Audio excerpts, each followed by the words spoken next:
Hello बच्चों, आप सभी का स्वागत है हमारे चैनल एनसीईआरटी ट्यूटोरियल के ऊपर। और यहाँ पर इस वीडियो में हम लोग पढ़ने वाले हैं क्लास 9th के सिविक्स के चैप्टर नंबर फर्स्ट को, जिसका नाम है what is democracy, why democracy. अब ये चैप्टर जो है, ये चैप्टर यहाँ पर हम लोग पढ़ रहे हैं एनसीईआरटी बुक से, यानी एनसीईआरटी बुक को line by line complete detail में यहाँ पर हम पढ़ने वाले हैं। साथ में हमारे चैनल पर इस चैप्टर को नोट्स के जरिए डिजिटल बोर्ड पर भी पढ़ाया गया है। उसको अगर आप देखना चाहते हैं तो वो भी देख सकते हैं, वहां पर भी आपको कंप्लीट चैप्टर पढ़ाया गया है। साथ में और भी चैप्टर्स के वीडियो बोर्ड पर भी पढ़ाए गए हैं, एनसीईआरटी बुक से भी पढ़ाए गए हैं। तो यहाँ पर इस चैप्टर को शुरुआत करते हैं और चैप्टर हमारा कौन सा है, what is democracy, why democracy. Hindi में इस चैप्टर का नाम है हिंदी में, वो है लोकतंत्र क्या, लोकतंत्र क्यों। मतलब कि डेमोक्रेसी क्या है, डेमोक्रेसी क्यों है, हमारे देश में लोकतंत्र है, डेमोक्रेसी है, क्यों हमने लोकतंत्र को अपनाया, लोकतंत्र क्या होता है, कैसे काम करता है, ये सारी चीजें हमें इस चैप्टर में पढ़नी है। अब देखिए, कोई भी चैप्टर आप एनसीईआरटी बुक से अगर आप पढ़ रहे हैं तो उसमें मैं हमेशा कहता हूं कि सबसे पहले चैप्टर का क्या पढ़िए, ओवरव्यू पढ़िए। ओवरव्यू पढ़ने पर आपको एक तरीके से आइडिया लग जाता है कि इस चैप्टर में हमें एनसीईआरटी क्या बताना चाहता है और एनसीईआरटी क्या समझाना चाहता है। जैसे यहां पर हम अगर देखें तो यहां पर क्या कहा जाता है, what is democracy, what are its features, this chapter build on a simple definition of a democracy.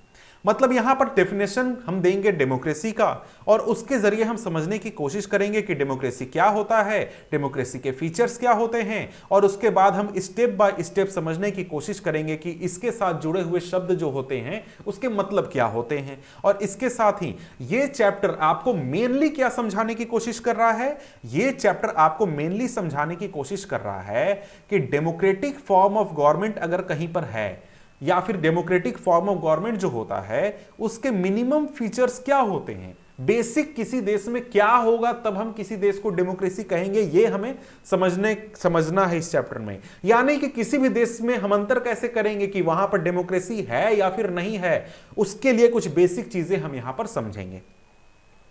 अब देखिए, ये चैप्टर हम क्या पढ़ रहे हैं, डेमोक्रेसी के बारे में पढ़ रहे हैं।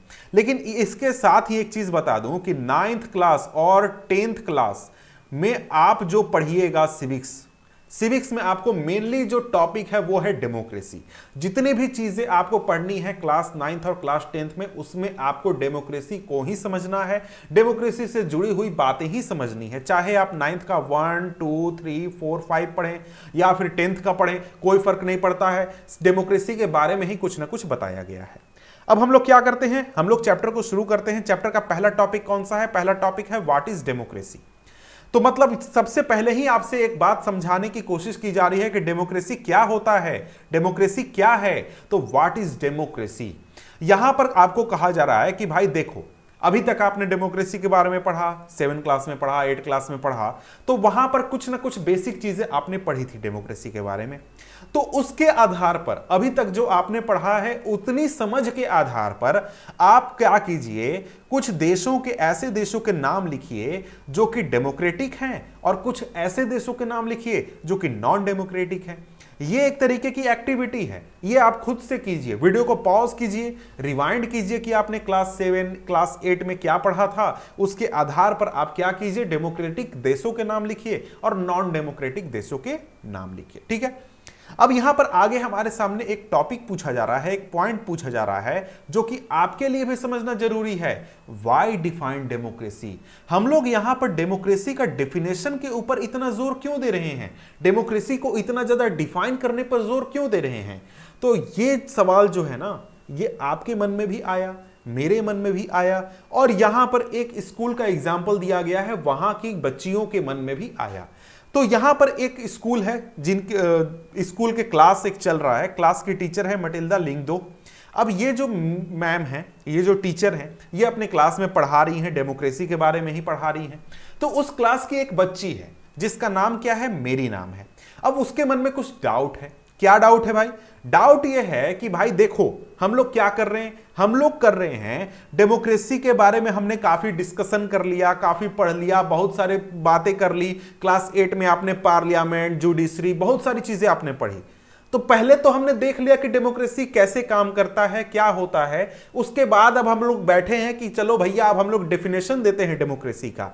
तो क्या ये अच्छी चीज है? क्या ऐसा होना चाहिए? लॉजिकली क्या होना चाहिए था कि सबसे पहले हम लोग डेफिनेशन जानते, उसके बाद जाते कि डेमोक्रेसी क्या होता है, कैसे काम करता है, एग्जाम्पल देखते, सारी चीजें करते। लेकिन हमने क्या किया, पहले हमने सारी चीजें कर ली, उसके बाद हम लोग बैठे हैं डेमोक्रेसी का डेफिनेशन देने के लिए। तो क्या यह सही हो रहा है? यह बच्ची के मन में डाउट है। तो इस डाउट को देखते हुए जो स्कूल की क्लास की टीचर हैं लिंगदो मैम, ये बताती है कि भाई देखो तुम्हारा पॉइंट तो बिल्कुल सही है, तुम तो सही कह रही हो कि ऐसा होना चाहिए जनरली। लेकिन यहां पर सोचो कि हम लोग जब अपना डेली लाइफ में क्या करते हैं, डेली लाइफ में क्या किसी भी चीज को इस्तेमाल करने से पहले सबसे पहले क्या हम डेफिनेशन देते हैं? क्या जब हम पेन को इस्तेमाल करते हैं तो पेन का कभी तुमने डेफिनेशन याद किया है? या फिर रेन का कभी तुमने डेफिनेशन याद किया है? या फिर लव का डेफिनेशन याद किया है? जी नहीं। हर बार ऐसा जरूरी नहीं है कि हर चीज को इस्तेमाल करने से पहले हम उसका डेफिनेशन याद करें। उसी तरीके से डेमोक्रेसी के साथ भी है। डेमोक्रेसी को हम अपने डेली लाइफ में यूज करते हैं, हमारे लिए बहुत ही इंपॉर्टेंट है। लेकिन जरूरी नहीं है कि सबसे पहले हम डेमोक्रेसी का डेफिनेशन करें, याद करें, उसके बाद हम उसको यूज करें। हमारे लिए उसको यूज करना ज्यादा इंपॉर्टेंट है उसको डेफिनेशन याद करने से। ठीक है, तो यहां पर हम डेफिनेशन क्यों याद करने की कोशिश कर रहे हैं? डेफिनेशन इसलिए याद करने की कोशिश कर रहे हैं, या फिर डेमोक्रेसी का डेफिनेशन इसलिए समझने की कोशिश कर रहे हैं ताकि हम अच्छी तरीके से समझ सकें कि उसका मतलब क्या होता है और दूसरी चीजों से अच्छी तरीके से डिफरेंशिएट कर सकें। अब यहां पर सवाल पूछ रही है मेरी कि भाई डेफिनेशन हम लोग को आखिर चाहिए ही क्यों? डेफिनेशन होना ही क्यों चाहिए? तो यहां पर लिंगदो मैडम बताती हैं कि भाई देखो, किसी भी शब्द का डेफिनेशन हमारे लिए इंपॉर्टेंट क्यों होता है? हमारे लिए इंपॉर्टेंट इसलिए होता है क्योंकि हमें जब भी मुश्किल होती है उस वर्ड को यूज करने में, तब हम उसका डेफिनेशन का बात करते हैं। जैसे हमें कैसे पता चलेगा, जैसे आपने नाउन का डेफिनेशन याद किया, प्रोनाउन का डेफिनेशन याद किया कि नाउन क्या होता है, किसे कहते हैं, किस कंडीशन में होता है, प्रोनाउन क्या होता है, कैसे यूज होता है, क्या होता है, आपने डेफिनेशन याद किया है ग्रामर में। लेकिन क्यों किया? क्योंकि आपको यह पता लगाना है इंग्लिश ग्रामर जब आप पढ़िएगा कि भाई कौन सा शब्द हमारा नाउन है, कौन सा शब्द प्रोनाउन है, मतलब उनके बीच में डिफरेंशिएट करना है। तो इसी वजह से हमें किसी भी चीज की डेफिनेशन जरूरी होती है और उसी वजह से हमें डेमोक्रेसी की भी डेफिनेशन जरूरी है। क्योंकि हमें कई बार क्या होता है, हमें कई बार होता है कि भाई हम लोग को डेमोक्रेसी को डिफरेंशिएट करना होता है कि किसी भी देश में डेमोक्रेसी है या नहीं है, हम कैसे कहेंगे?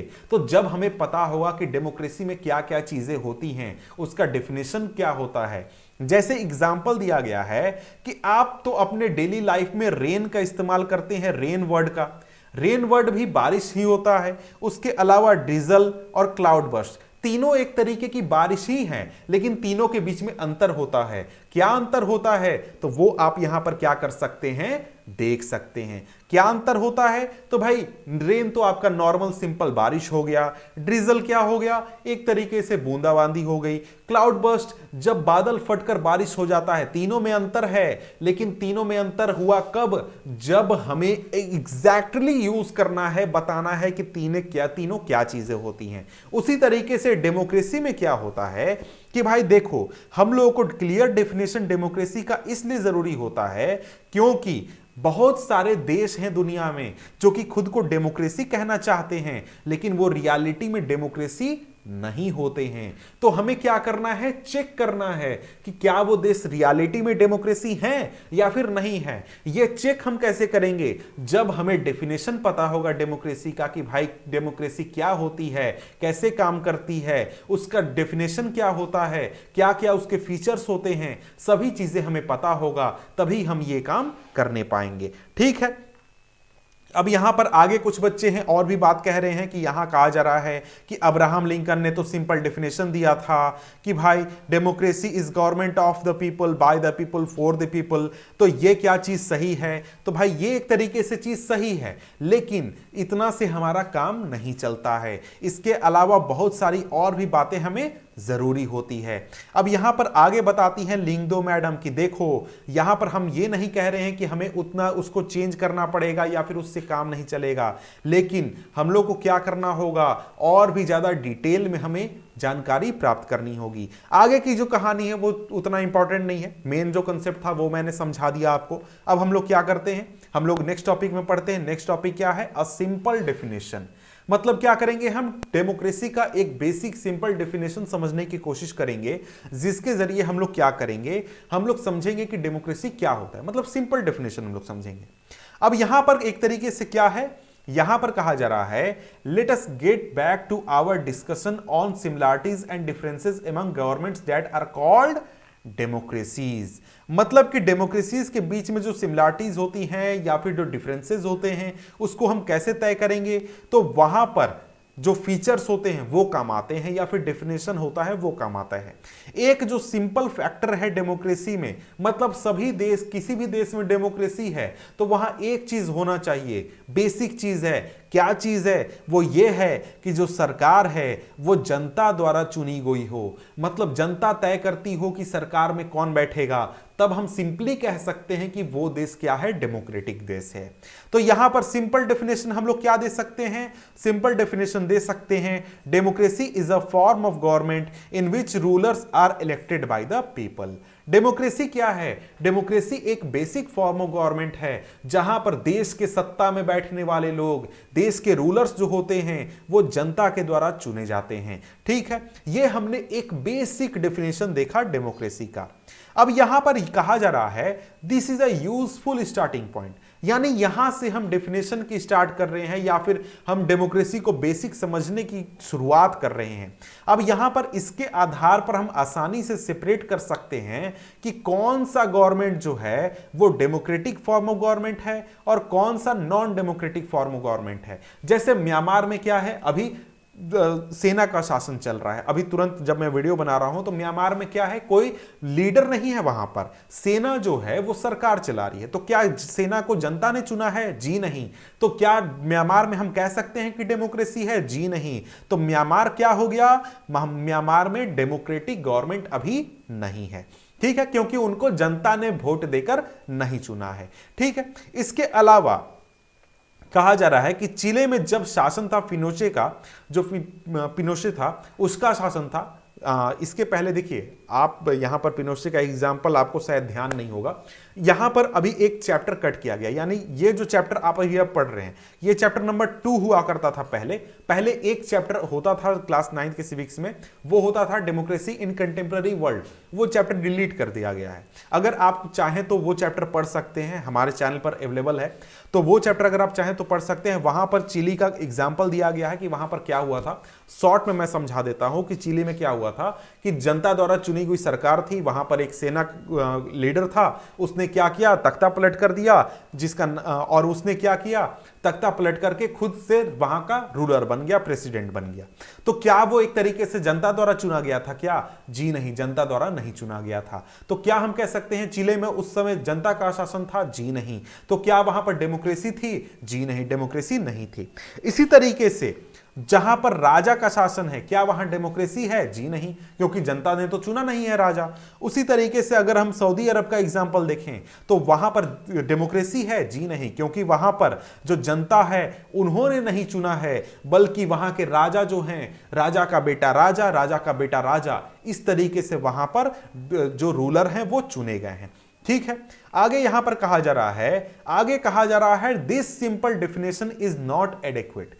ये जो बेसिक डेफिनेशन है ना, ये काफी नहीं है हमारे लिए, इससे हमारा काम नहीं चलेगा। इसके अलावा और भी चीजें हमें जानने की, समझने की जरूरत है। तो यहां पर आगे क्या कहा जा रहा है, it reminds us that democracy is people's rule, but if we use this definition in an unthinking manner we would end up calling almost every government that holds an election a democracy. यहां पर कहा जा रहा है कि अगर सिर्फ हम इसी डेफिनेशन के आधार पर बात करें तो दुनिया में जितने भी देश हैं जहां पर किसी ना किसी तरीके का थोड़ा मोड़ा इलेक्शन होता है, सभी को हमें क्या कहना होगा, डेमोक्रेसी कहना होगा इस डेफिनेशन के आधार पर। तो क्या क्या ये सही है? जी नहीं। बहुत सारे देश ऐसे हैं जहां पर क्या होता है, इलेक्शन होता है, लेकिन वो रियलिटी में डेमोक्रेटिक कंट्रीज नहीं हैं। क्यों नहीं है? क्योंकि वहां पर इलेक्शन सही तरीके से नहीं होता है, इस वजह से। तो इसलिए हमें क्या करना होगा, और भी चीजें जाननी होंगी, और भी बातों का ध्यान रखना होगा किसी भी देश को डेमोक्रेटिक कहने से पहले। तो यहां पर आपको चैप्टर 3 में इस टॉपिक के ऊपर और भी ज्यादा पढ़ना होगा कि दुनिया में ज्यादातर देश जो हैं वो खुद को डेमोक्रेटिक कहना चाहते हैं, लेकिन हम लोगों को यह चेक करना है कि कौन सा देश डेमोक्रेटिक है, कौन सा देश डेमोक्रेटिक नहीं है। ठीक है। और इसी वजह से हमारे लिए इंपॉर्टेंट हो जाता है कि किसी भी गवर्नमेंट को हम एक तरीके से कैटेगराइज करें कि वो डेमोक्रेटिक है या फिर वो दिखाने का कोशिश कर रहा है कि डेमोक्रेटिक है। जैसे अगर हम बात करें तो इंडिया में क्या डेमोक्रेसी है? जी हां, डेमोक्रेसी है, क्योंकि जनता वोट करती है तभी कोई सत्ता में बैठता है। लेकिन दुनिया में बहुत सारे देश ऐसे हैं जहां पर जो जनता है वो सही तरीके से चुनाव में पार्टिसिपेट नहीं कर सकती है, उसको सही तरीके से वोट देने नहीं दिया जाता है, उसके हाथ में वोट देने का अधिकार नहीं होता, बहुत तरीके की बातें होती हैं। तो उन देशों में क्या है, डेमोक्रेसी नहीं है। ठीक है। अब यहां पर हम लोग को इसी वजह से क्या करना है, डेफिनेशन अच्छी तरीके से समझना है, ताकि हम डिफरेंशिएट कर सके कि कौन सा देश डेमोक्रेटिक है और कौन सा देश डेमोक्रेटिक नहीं है। अब यहां पर आगे क्या किया गया है, फीचर्स ऑफ डेमोक्रेसी की बात की गई है कि डेमोक्रेटिक देश में क्या फीचर्स होते हैं, डेमोक्रेसी के क्या फीचर्स होते हैं। इसको हम अब यहां पर क्या करने वाले हैं, समझने वाले हैं। टॉपिक कौन सा है? टॉपिक है 1.2 टॉपिक है हमारा। ठीक है। तो अभी तक हमने डेमोक्रेसी का बेसिक डेफिनेशन, सिंपल डेफिनेशन देखा, जिसमें क्या कहा गया, democracy is a form of government in which the rulers are elected by the people. यानी कि डेमोक्रेसी क्या है, एक फॉर्म ऑफ गवर्नमेंट है जहां पर जो रूलर्स होते हैं उनको जनता द्वारा चुना जाता है। ठीक है। लेकिन इसकी वजह से बहुत सारे हमारे सामने क्वेश्चन भी उठते हैं, बहुत सारे डाउट हमारे मन में आ सकते हैं। तो यहां पर डाउट्स क्या है, क्वेश्चन क्या है जो कि आ सकते हैं बच्चों के मन में, वो यहां पर बात करने की कोशिश की गई है। अब यहां पर सबसे पहले कहा जा रहा है, who are the rulers in the definition, मतलब रूलर्स कौन है भाई, किसकी बात हो रही है यहां पर।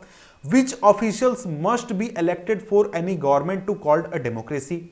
सरकार में किन लोग, कौन से लोग ऐसे हैं जिनका वोटिंग के जरिए चुनाव होना चाहिए, तब हम किसी भी देश को क्या कहेंगे, डेमोक्रेसी कहेंगे। Which decision may be taken by a non-elected official in a democracy? जिन लोगों का चुनाव नहीं होता है वो क्या डिसीजन ले सकते हैं, क्या काम कर सकते हैं। जैसे हमारे देश में क्या होता है, जो विधायक होते हैं, सांसद होते हैं, मुख्यमंत्री, प्रधानमंत्री, मंत्री, इन लोगों का चुनाव होता है।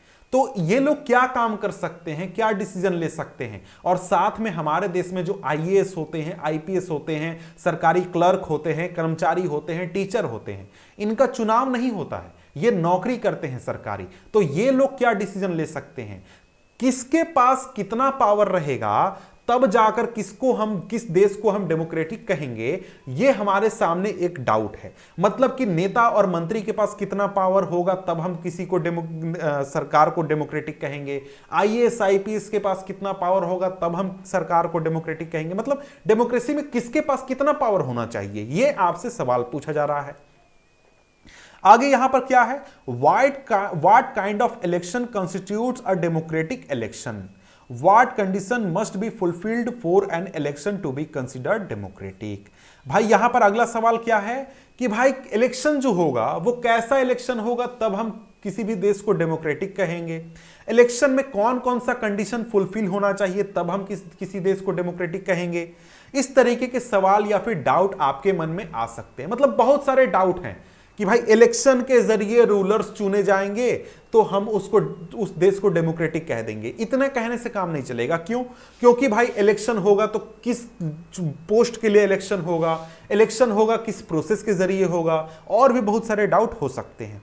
आगे यहां पर क्वेश्चन क्या उठ रहा है, who are the people who can elect the rulers और get elected as a ruler.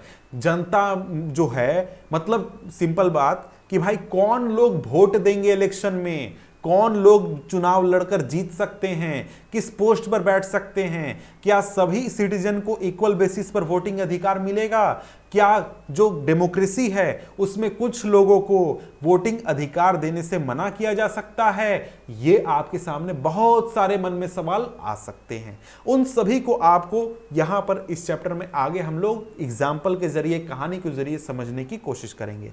आगे यहां पर क्वेश्चन एक और उठता है, क्या उठता है भाई? What kind of form of government is a democracy? Democracy किस प्रकार के सरकार का रूप होता है? Can elected rulers do what ever they want in a democracy? क्या जनता द्वारा चुने गए लीडर अपनी मर्जी से कुछ भी कर सकते हैं? क्या उनको कुछ भी करने की छूट होती है? वैसे तो इन सभी क्वेश्चंस के थोड़े मोड़े आंसर आपको पता होंगे, लेकिन इस चैप्टर के जरिए हम पूरी चीज को क्लियर करने की कोशिश करेंगे, ठीक है।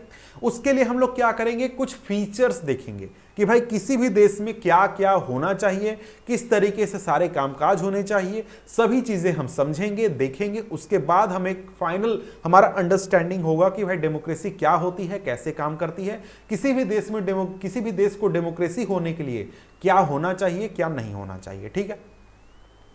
अब यहां पर सबसे पहला क्या हो जाता है, सबसे पहला फीचर क्या है? Major decisions by elected leaders. मतलब कि किसी भी देश में अगर डेमोक्रेसी है तो वहां पर जो जनता द्वारा चुने गए लीडर्स हैं वही बड़े बड़े डिसीजन लेंगे। बड़े बड़े डिसीजन कहने का मतलब क्या है?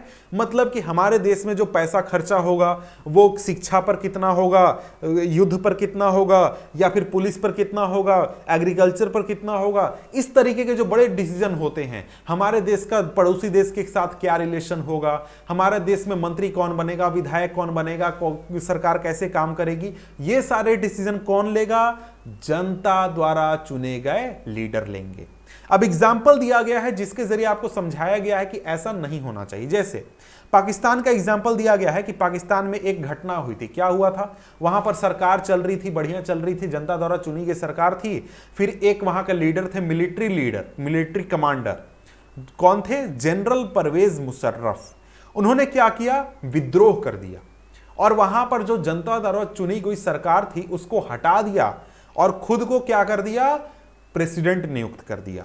लेकिन प्रेसिडेंट नियुक्त करने से पहले उन्होंने 1999 अक्टूबर में क्या किया था? तख्ता पलट कर दिया, प्रधानमंत्री, सरकार, राष्ट्रपति सबको हटा दिया और खुद को क्या किया?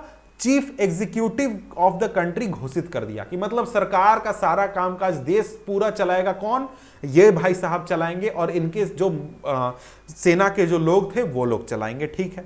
आगे चलकर उन्होंने 2002 में क्या किया? खुद को प्रेसिडेंट घोषित कर दिया और साथ में एक रेफरेंडम करवाया। रेफरेंडम मतलब जनमत संग्रह, जनता से वोटिंग करवाया कि भाई हम प्रेसिडेंट बने रहें या फिर नहीं रहें। तो भाई क्या हुआ? उस रेफरेंडम में उनको 5 साल का एक्सटेंशन मिल गया कि हाँ भैया 5 साल तक आप क्या कीजिए, आप देश पर शासन कीजिए, राष्ट्रपति बने रहिए। लेकिन वहां पर लोग क्या कहते हैं कि भाई ये जो रेफरेंडम था ना, ये सिर्फ दिखाने के लिए था। रियलिटी में ये रेफरेंडम क्या किया गया था? पहले से तय था कि भाई इन्हीं को जिताया जाएगा और यही जीत कर आएंगे और यही सत्ता में बैठेंगे, ठीक है। आगे यहां पर क्या कहता है? आगे कहता है कि अगस्त 2002 में, मतलब जब उन्होंने क्या किया? खुद को राष्ट्रपति घोषित कर दिया, उसके बाद उन्होंने एक लीगल फ्रेमवर्क ऑर्डर दिया। लीगल फ्रेमवर्क ऑर्डर दिया मतलब कि एक तरीके से कानून बनाया कि भाई देखो, जो कॉन्स्टिट्यूशन है उसको मैं थोड़ा सा चेंज करो, बदलाव करो। क्या बदलना है? उसमें बदलना ये था कि भाई देखो, जो प्रेसिडेंट है, प्रेसिडेंट कौन बन गया है? जनरल परवेज मुशर्रफ बन गए हैं। अब ये जो प्रेसिडेंट हैं ये नेशनल और प्रोविंशियल असेंबली को डिसमिस कर सकते हैं, जब मन करे तब डिसमिस कर सकते हैं। जो सिविलियन कैबिनेट है, मतलब जो मंत्रालय है, उसका सारा कामकाज कौन देखेगा? नेशनल सिक्योरिटी काउंसिल देखेगी, जिसमें कौन बैठेगा? मिलिट्री ऑफिसर बैठेंगे, यानी सेना के लोग बैठे हुए रहेंगे। वो देश के मंत्रालय के कामकाज को देखेंगे। जितने भी राज्य सरकार हैं, जैसे हमारे देश में होता है ना, हमारे देश में क्या होता है? सेंट्रल गवर्नमेंट होता है, उसके बाद हर एक स्टेट में स्टेट गवर्नमेंट होता है। उसी तरीके से पाकिस्तान में भी क्या है? पाकिस्तान में 5 स्टेट हैं, 5 स्टेट, तो वहां पर भी स्टेट गवर्नमेंट है, तो वहां पर जनरल परवेज मुशर्रफ ने क्या किया, सेंट्रल गवर्नमेंट को तो अपने कब्जे में ले लिया और साथ में ऑर्डर पास कर दिया कि स्टेट गवर्नमेंट को वो कभी भी बर्खास्त कर सकते हैं, हटा सकते हैं, और साथ में जितने भी मंत्रालय हैं, चाहे वो स्टेट गवर्नमेंट हो, सेंट्रल गवर्नमेंट हो, सारे के कामकाज को कौन मैनेज करेगा, तो परवेज मुशर्रफ मैनेज करेंगे और उनके द्वारा बनाया गया नेशनल सिक्योरिटी काउंसिल मैनेज करेगा।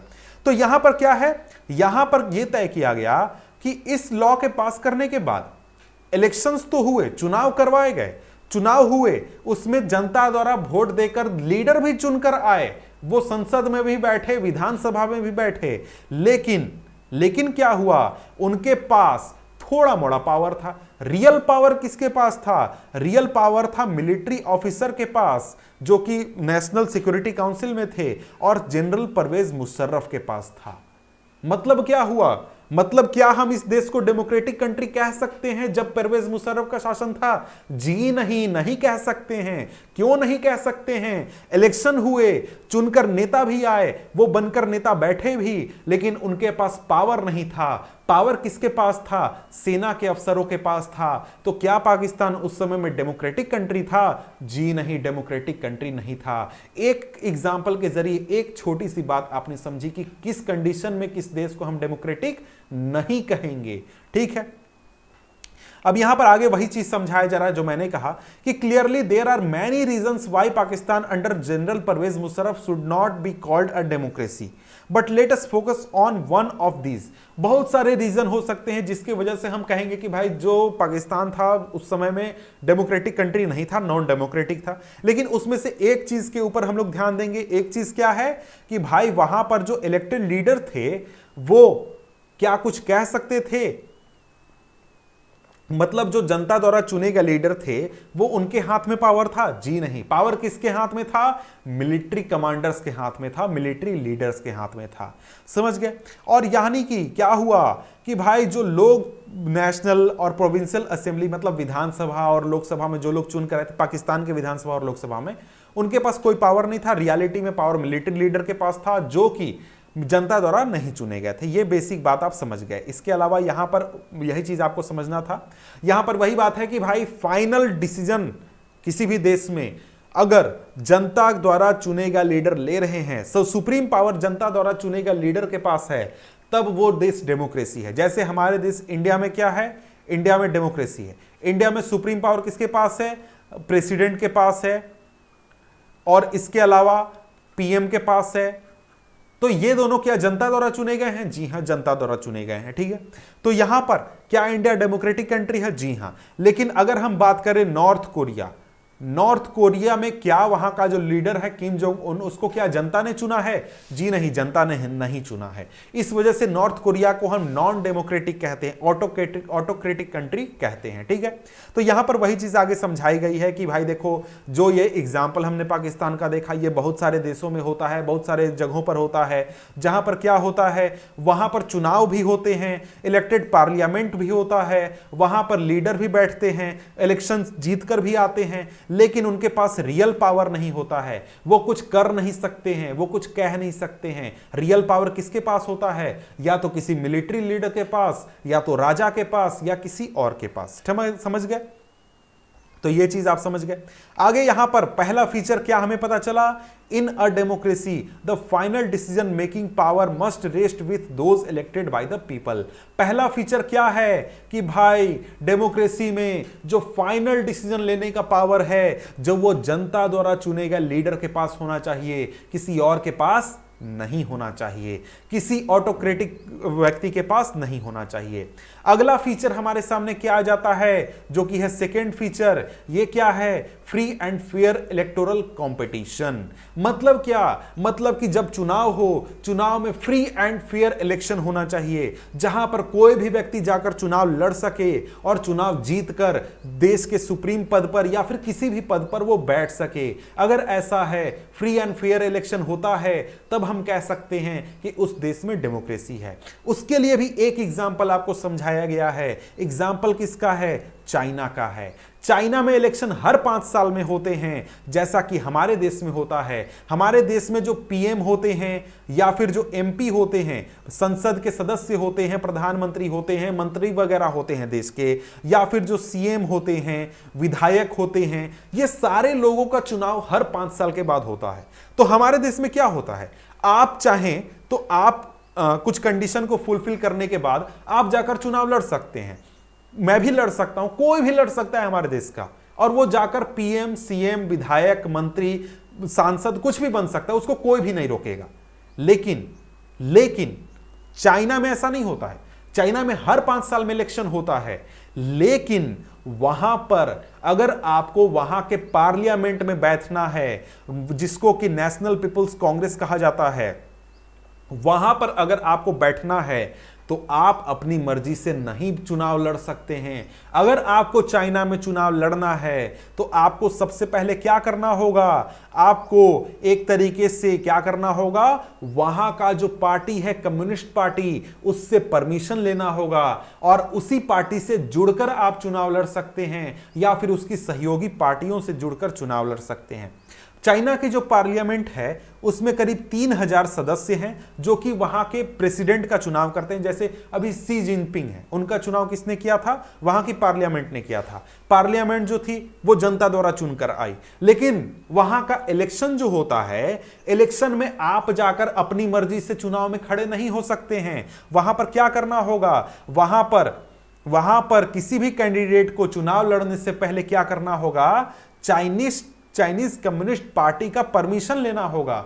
चाइनीज कम्युनिस्ट पार्टी अगर बोलेगी कि हाँ भैया जाकर चुनाव लड़ जाओ, तब आप लड़ सकते हैं। वो बोलेगी नहीं लड़ सकते हो तो आप चुनाव नहीं लड़ सकते हैं। समझ गए। इसके अलावा वैसे ही सदस्य जो कि चाइनीज कम्युनिस्ट पार्टी के मेंबर हैं या फिर उसके अलावा 8 छोटी पार्टियों के मेंबर हैं जो कि सपोर्ट करती हैं कम्युनिस्ट पार्टी को, सिर्फ उसी के मेंबर चुनाव लड़ सकते हैं और जाकर संसद में बैठ सकते हैं। ठीक है। और जो गवर्नमेंट होती है वो हमेशा गवर्नमेंट किसकी बनती है, कम्युनिस्ट पार्टी की बनती है। कोई दूसरी पार्टी वहां पर कंपटीशन नहीं करती है, कम्युनिस्ट पार्टी के लोग ही चुनाव लड़ेंगे और सरकार भी हमेशा कम्युनिस्ट पार्टी की ही बनेगी, किसी और की नहीं बनेगी। ठीक है। इसके बाद दूसरा एग्जांपल मेक्सिको का दिया जा रहा है। मेक्सिको में क्या होता है, 1930 के बाद लगातार वहां चुनाव हो रहा है। 1930 में मेक्सिको आजाद हो गया था, वो उसके बाद हमेशा चुनाव हो रहा है मेक्सिको में, लेकिन वहां पर हर 6 साल में चुनाव होता है वहां के प्रेसिडेंट को चुनने के लिए, लेकिन वहां पर कभी भी मिलिट्री या फिर डिक्टेटर का शासन नहीं रहा। वहां पर जनता द्वारा चुना गया नेता ही शासन करता है। लेकिन 2000 ईस्वी तक लगभग 70 सालों तक जो हर चुनाव हुआ, हर चुनाव को एक ही पार्टी ने जीता है। कौन सी पार्टी ने भैया, पार्टी थी कौन सी, पीआरआई, इंस्टीट्यूशनल रिवॉल्यूशनरी पार्टी। बोलेगा सर पीआरआई ऐसा नाम, ये तो फुल फॉर्म नहीं हुआ। ये फुल फॉर्म इसलिए नहीं हुआ, पीआरआई मैक्सिकन भाषा में शॉर्ट है और इंस्टीट्यूशनल रिवॉल्यूशनरी पार्टी इंग्लिश उसका ट्रांसलेशन है। ठीक है। अब यहां पर जो बात है कि मेक्सिको की बात करें तो वहां पर ये पीआरआई पार्टी भी चुनाव लड़ती थी। इसके अपोजिशन में दूसरी पार्टी वाले भी चुनाव लड़ते थे जो कि चुनाव जीतना चाहते थे, लेकिन कभी भी जीतने नहीं पाए। 70 सालों तक चुनाव नहीं जीतने पाए। क्यों नहीं जीतने पाए भैया, क्योंकि वहां पर फ्री और फेयर इलेक्शन नहीं होता है मेक्सिको में। अभी का नहीं पता, लेकिन 2000 ईस्वी तक नहीं होता था फ्री एंड फेयर इलेक्शन। ठीक है। तो वहां पर की कंडीशन क्या है ये समझते हैं। वहां पर जो अपोजिशन पार्टीज थी वो इलेक्शन में पार्टिसिपेट करती थी, चुनाव लड़ती थी, लेकिन जो पीआरआई पार्टी थी वो बहुत सारे तिकड़म लगाकर, दिमाग लगाकर गलत तरीके से चुनाव को हर बार जीतती थी। कैसे? वो क्या करती थी कि सरकार में जितने भी एम्प्लॉई हैं, सरकारी एम्प्लॉई, वो एक तरीके से उनकी पार्टी के मेंबर तरीके बिहेव करते थे। जैसे सरकार के जितने एम्प्लॉई हैं वो पीआरआई का जो पार्टी का मीटिंग होगा वहां पर जाएंगे। जो स्कूल के टीचर्स हैं, गवर्नमेंट स्कूल के टीचर, वो स्टूडेंट को फोर्स करेंगे, स्टूडेंट के पेरेंट्स को, कि आप पीआरआई को जाकर वोट दीजिए। जो मीडिया है, जो मीडिया हाउसेज हैं, वो उस पार्टी का कभी भी विरोध नहीं करेगी, पीआरआई पार्टी का हमेशा उसका समर्थन करेगी। अपोजिशन की कभी बात ही नहीं करेगी या फिर अपोजिशन के ऊपर कभी भी ध्यान ही नहीं देगी। कई बार क्या होता था, जो पोलिंग बूथ था उसको लास्ट टाइम में बदल दिया जाता था कि आज यहां पर हो रहा है चुनाव, लेकिन चुनाव का जब दिन आया तो उस दिन दूसरी जगह वोटिंग होने लगा, पब्लिक को पता ही नहीं चला, वहां पर वोट मरा गया, चुनाव जीत गई पार्टी। तो इस तरीके से क्या होता था, वहां पर डर्टी ट्रिक्स करके जो पीआरआई पार्टी थी वो लगातार 70 सालों तक चुनाव जीतते रही। तो ऊपर जो अभी तक हमने दो एग्जाम्पल देखे, क्या इन दोनों एग्जाम्पल को समझने के बाद हम कह सकते हैं कि क्या इन दोनों देशों में डेमोक्रेसी है, अच्छी डेमोक्रेसी है? जी नहीं। हमने क्या फीचर बात किया? फीचर है फ्री एंड फेयर इलेक्शन। इन दोनों देशों में फ्री एंड फेयर इलेक्शन बिल्कुल भी नहीं है, तो यहां पर हम नहीं कह सकते कि इन दोनों देशों में डेमोक्रेसी है। यहां पर डेमोक्रेसी बिल्कुल भी नहीं है। ठीक है, तो हमने क्या समझा? दो हमने फीचर समझे। पहला तो भाई जो इलेक्टेड लीडर्स हैं उनके हाथ में फाइनल पावर होना चाहिए। दूसरा हमने क्या समझा कि जो इलेक्शन है वो फ्री एंड फेयर होना चाहिए, कोई भी व्यक्ति चुनाव लड़ सके और चुनाव जीतकर सबसे ऊंचे पद पर बैठ सके। ठीक है, तो सेकंड फीचर यहां पर यही है कि भाई देखो, सिर्फ इलेक्शन कराना काफी नहीं है, इलेक्शन ऐसा होना चाहिए जहां पर हर आदमी के पास ये छूट हो कि वो चुनाव में पार्टिसिपेट कर सके और किसी भी व्यक्ति को जीतने के चांसेस हो, और जो सत्ता में बैठा हुआ है, जो पावर में है व्यक्ति, उसको हारने के चांसेस हो, तब हम कहेंगे फ्री एंड फेयर इलेक्शन हो रहा है। यहां पर इसका भी डेफिनेशन दिया गया है सेकंड फीचर का, a democracy must be based on a free and fair election where those currently in power have a fair chance of losing. मतलब कि जो सत्ता में बैठे हुए हैं उनके हारने के चांसेस होने चाहिए। इसके बारे में हम लोग क्या करेंगे, चैप्टर 3 में अच्छी तरीके से बात करेंगे। ठीक है, आगे यहां पर आगे अगला फीचर क्या बताया गया है? अगला फीचर है 1 पर्सन 1 वोट 1 वैल्यू। मतलब कि देश के सभी नागरिकों के पास एक बराबर एक वोट होना चाहिए, एक वैल्यू होना चाहिए। सभी लोगों को वोट का अधिकार मिलना चाहिए, इक्वालिटी मिलना चाहिए, और साथ में हम लोग को क्या करना चाहिए? साथ में हम लोगों को हर एक वोट का एक वैल्यू रखना चाहिए। ठीक है, अभी तक हमने क्या देखा कि देखिए, हमने यूनिवर्सल एडल्ट फ्रेंचाइज की बात की है, पहले क्लास 7-8 में बात की थी। ठीक है, तो वो उस यूनिवर्सल एडल्ट फ्रेंचाइज का मतलब क्या होता है? सिंपल मतलब होता है कि भाई एक एज के बाद देश के हर एक नागरिक को वोट का अधिकार दे दिया जाए इक्वली, उसमें कोई किसी भी तरीके का भेदभाव नहीं हो, जाति, धर्म, भाषा, एजुकेशन, किसी भी आधार पर भेदभाव नहीं हो, सभी लोगों को बराबर का ट्रीटमेंट मिले, तो वो क्या हो जाएगा? आपका यूनिवर्सल एडल्ट फ्रेंचाइज हो जाएगा। और इसका डिमांड लगभग हर देश में है, दुनिया के हर देश में, और दुनिया के लगभग देशों में इसको एक्सेप्ट भी कर लिया गया है। लेकिन कई देश हैं जहां पर इसको सही तरीके से, अच्छी तरीके से एक्सेप्ट नहीं किया गया है। एग्जाम्पल है आपका 2015 तक सऊदी अरब में क्या था? महिलाओं को वोटिंग का अधिकार नहीं था। तो क्या ये यूनिवर्सल एडल्ट फ्रेंचाइज हुआ? जी नहीं, इक्वालिटी तो ये है नहीं बिल्कुल भी। इसके बाद एस्टोनिया एक देश है यूरोप का, वहां पर ऐसी व्यवस्था थी कि वहां पर सिटीजनशिप रूल ऐसा बनाया गया था कि वहां पर जो रशियन लोग थे, रसिया से जो आने वाले लोग थे, उनको वोट देने का अधिकार प्राप्त करने में बहुत मुश्किल होता था, बहुत मुश्किल से उनको वोट देने का अधिकार मिलता था। इसी तरीके से फिजी में क्या था? वहां पर इलेक्टोरल सिस्टम ऐसा था, इलेक्शन का सिस्टम ऐसा था कि वहां पर जो फिजी का नागरिक है, जो फिजी का मूल निवासी है, वहीं का रहने वाला व्यक्ति है, उसको वोट देने, उसका वोट का जो वैल्यू है वो ज्यादा था इंडियन फिजियन से। मतलब कि देखिए, दो व्यक्ति हैं, एक व्यक्ति क्या है? वो फिजी का है, मतलब कि उसके दादा परदादा सब फिजी के ही थे, उसके वोट का वैल्यू 1 हो गया, वो वोट देगा, गिनती होगा 1। और कोई इंडियन है जो कि फिजी में गया, वहां पर बस गया, उसके वोट का वैल्यू 1 से कम होगा। जैसे 2 लोग वोट देंगे तब उसका बड़ा 1 वोट माना जाएगा, या फिर 3 देंगे तब माना जाएगा, इस तरीके से कम वैल्यू। अब कितना है ये एग्जैक्टली मुझे नहीं पता, लेकिन इस तरीके से है। तो क्या ये अच्छी चीज है? 1 बराबर वैल्यू है? जी नहीं, 1 बराबर वैल्यू नहीं है, ऐसा नहीं होना चाहिए। तो यहां पर इसी थर्ड फीचर क्या हो गया? 1 वोट 1 वैल्यू 1 पर्सन। ठीक है, तो यहां पर क्या है feature? In a democracy each adult citizen must have 1 vote, each vote must have 1 value. हर एक वोट का 1 वैल्यू होना चाहिए और हर एक व्यक्ति के पास 1 वोट होना चाहिए। ठीक है, इसके बाद यहां पर आगे कुछ कार्टून भी है। कार्टून क्या है देख लेते हैं। एट लास्ट 1 मैन 1 वोट, मतलब कि देखियो यहां पर एक व्यक्ति था जो कि जेल में चला गया। किसके बारे में यह बात किया गया है? जिसका सद्दाम हुसैन जब जेल में गया था उसके बारे में कि भाई सद्दाम हुसैन जो था एक तानाशाह जैसा व्यक्ति था, वो जो कि अपनी मर्जी से शासन करता था, वहां पर चुनाव वगैरह नहीं कराता था, तो उसका एक वोट का वैल्यू सिर्फ एक वैल्यू करता था। लेकिन जब वो जेल में चला गया तो वहां के जनता को क्या मिला? 1 मैन 1 वोट। मतलब कि क्या हुआ? मतलब कि जनता के वोट को पावर मिल गया, वैल्यू मिल गया। इसके बाद आगे क्या है? आगे यहां पर हमारा है next topic, rule of law and respect for rights. मतलब क्या हो? कानून का शासन हो, और साथ में जो बेसिक राइट्स हैं उनको एक अहमियत दिया जाए, वैल्यू दिया जाए, रिस्पेक्ट फॉर राइट्स। यहां पर हम लोग बात करेंगे किस देश की? जिम्बाब्वे की बात करने वाले हैं। जिम्बाब्वे एक अफ्रीका का देश है। जिम्बाब्वे को आजादी 1980 में मिल गई थी। अब यहां पर जिम्बाब्वे पर शासन कौन कर रहा था? यूरोप के लोग कर रहे थे। जिम्बाब्वे को जब आजादी मिली तो उसके बाद से अभी तक जो जिम्बाब्वे है वहां पर एक ही पार्टी का शासन है जिसका नाम कौन है? ZANU-PF, जानू पीएफ। ठीक है भाई। तो ये जो पार्टी है, ये पार्टी एक तरीके से उस समय में आजादी के आंदोलन में शामिल थी। जैसे हमारे देश में आजादी का आंदोलन में शामिल कौन सी पार्टी थी? कांग्रेस पार्टी थी। उसी तरीके से उस समय में वहां पर जिम्बाब्वे में जब गुलाम था तब ये पार्टी ने क्या किया था? आजादी के आंदोलन में बहुत बड़ा योगदान दिया था। उसके बाद क्या हुआ? जब देश आजाद हो गया तो उसके बाद से यही पार्टी हमेशा से शासन में बनी हुई है, कोई और नहीं आया है। अब इस पार्टी के लीडर हैं रॉबर्ट मुगाबे। अब ये जो व्यक्ति हैं, ये एक तरीके से जब से देश आजाद हुआ है तब से इस देश पर शासन कर रहे हैं। यहां पर इलेक्शंस हमेशा होते हैं, लगातार होते हैं, और ये इलेक्शन, हर बार इलेक्शन क्या होता है? ZANU-PF पार्टी ही जीत जाती है। अब ये जो प्रेसिडेंट हैं, ये जो व्यक्ति हैं, ये तो एक तरीके से क्या हो रहा है कि भाई ये पॉपुलर थे।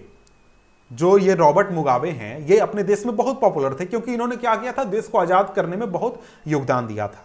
लेकिन जब ये इलेक्शंस में आए, जब ये चुनाव में आए, उन्होंने क्या किया? बहुत अनफेयर प्रैक्टिसेस किए इलेक्शन में ताकि वो सत्ता में बने रहें और वो इस देश के ऊपर शासन करते रहें।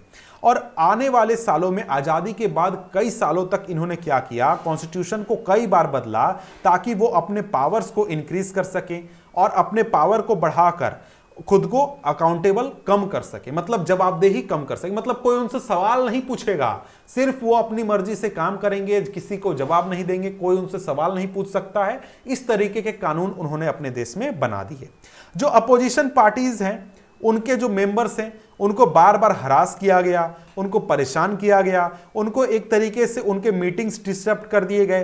पब्लिक जो प्रोटेस्ट होते थे, डेमोन्स्ट्रेशन होते थे सरकार के खिलाफ, उनको इलीगल घोषित कर दिया गया। इसके साथ ही जो प्रेसिडेंट हैं, उनके खिलाफ आपको अधिकार भी नहीं है कि आप उनका विरोध करें। आपसे वो अधिकार छीन लिया गया कि आप प्रेसिडेंट का विरोध नहीं कर सकते हैं। टेलीविजन और रेडियो जो हैं, उसके ऊपर सरकार ने कंट्रोल लगा दिया, और वो जो टेलीविजन और रेडियो पर जो लोग बैठे हैं, वो सिर्फ सरकार की अच्छी बातें बात करते हैं, बुरी बातें बात नहीं करते हैं। इस तरीके की व्यवस्था लाई गई। इसके साथ ही वो हमेशा क्या करने लगे? जो न्यूज़पेपर्स होते थे उनको भी कंट्रोल करने लगे। इसके साथ ही जो न्यूज़पेपर सरकार की बात नहीं करते थे, जो इंडिपेंडेंट होने की बात करते थे, उनको हरास किया गया। और जो जर्नलिस्ट सरकार के हिसाब से काम नहीं करते थे, उनको जेलों में डाल दिया जाता था। इसके साथ ही सरकार के खिलाफ अगर कभी कोई कोर्ट ऑर्डर दे दे कि भाई सरकार ने गलत किया है, ये डिसीजन सही करो, तो सरकार उसको इग्नोर कर देती थी, कोई वैल्यू ही नहीं देती थी। समझ गए? और इसके साथ ही जजेस को प्रेशराइज भी किया जाता था। और आगे चलकर क्या हुआ? 2017 में जाकर क्या हुआ? इनको अपने पद से त्यागपत्र देना पड़ा, अपना पद छोड़ना पड़ा। तो इतने सालों तक, काफी सालों तक इन्होंने क्या किया? अपने देश को आजादी तो दिलाई, लेकिन उसके बाद खुद से उस देश को इन्होंने गुलाम बना लिया और क्या किया? उस पर तानाशाही के रूप में शासन किया। अब यहां पर आगे ये जो एग्जाम्पल है जिम्बाब्वे का, ये एग्जाम्पल दिखाता है कि देखिए, कोई नेता अगर पॉपुलर है, कोई नेता बहुत फेमस है, अच्छे नाम के लिए फेमस है, बहुत पॉपुलर है, तो उसका ये मतलब नहीं होता है कि वो डेमोक्रेसी में भी अच्छा ही काम करेगा। मतलब क्या है? मतलब ये है कि डेमोक्रेसी में अच्छा पॉपुलर नेता होना काफी नहीं है। पॉपुलर लीडर्स जो होते हैं वो ऑटोक्रेटिक हो सकते हैं और वो एक तरीके से क्या कर सकते हैं? तानाशाही के रूप में शासन कर सकते हैं। अगर हम किसी भी देश के डेमोक्रेटिक सिस्टम को देखना चाहते हैं, एनालाइज करना चाहते हैं, तो हम उसके इलेक्शंस को देख सकते हैं। उसी से पता लग जाएगा कि किसी भी देश में जो डेमोक्रेटिक सिस्टम है वो अच्छा है या फिर खराब है। ठीक है, इसके अलावा हमारे देश में हमारे लिए इंपॉर्टेंट ये भी है कि इलेक्शन से पहले क्या हो रहा है और बाद में क्या हो रहा है, इसके ऊपर भी काफी ध्यान दें। जैसे हमने जिम्बाब्वे का एग्जांपल देखा कि भाई इलेक्शन में तो गड़बड़ है ही, इलेक्शन के अलावा इलेक्शन के बाद जो लोग सरकार का विरोध करते हैं उनके साथ गलत व्यवहार होता है, तो ये भी अच्छी चीज थोड़ी ही ना है, ये चीज नहीं होना चाहिए। और इसके साथ ही देश में जगह थोड़ा होना चाहिए विरोध प्रदर्शन का, पॉलिटिकल एक्टिविटी का, सरकार के विरोध का, जो जनता के पास आजादी होना चाहिए कि अगर सरकार लग रही है कि सरकार गलत काम कर रही है तो मैं कहीं भी खड़ा होकर सरकार का विरोध कर सकूं, जो अपोजिशन पार्टी हैं वो भी विरोध कर सके, मीडिया में कोई अपनी मर्जी का कुछ भी बोल सके। अगर ऐसा नहीं है तो हम कह सकते हैं कि उस देश में डेमोक्रेसी नहीं है। अगर देश में डेमोक्रेसी है तो जनता के पास ये अधिकार है कि वो किसी के खिलाफ कहीं भी कभी भी विरोध प्रदर्शन कर सकती है, लेकिन वो विरोध प्रदर्शन क्या होना चाहिए, शांति प्रिय होना चाहिए, वहां पर किसी भी तरीके का कानून नहीं तोड़ा जा सकता है। ठीक है, मतलब क्या है, बेसिक मतलब यह है कि जो सरकार है, स्टेट है, वो क्या करे, कुछ एक तरीके से जो बेसिक राइट्स हैं सिटीजन के वो प्रोवाइड करे और उनका इज्जत करे, सम्मान करे।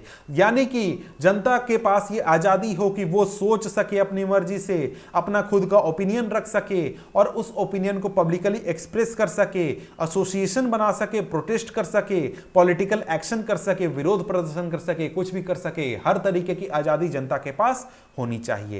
यानी कि क्या हो, साथ में लॉ के सामने कानून हर लोगों पर बराबर का अप्लाई हो, किसी के साथ भेदभाव नहीं होना चाहिए कानून के आधार पर।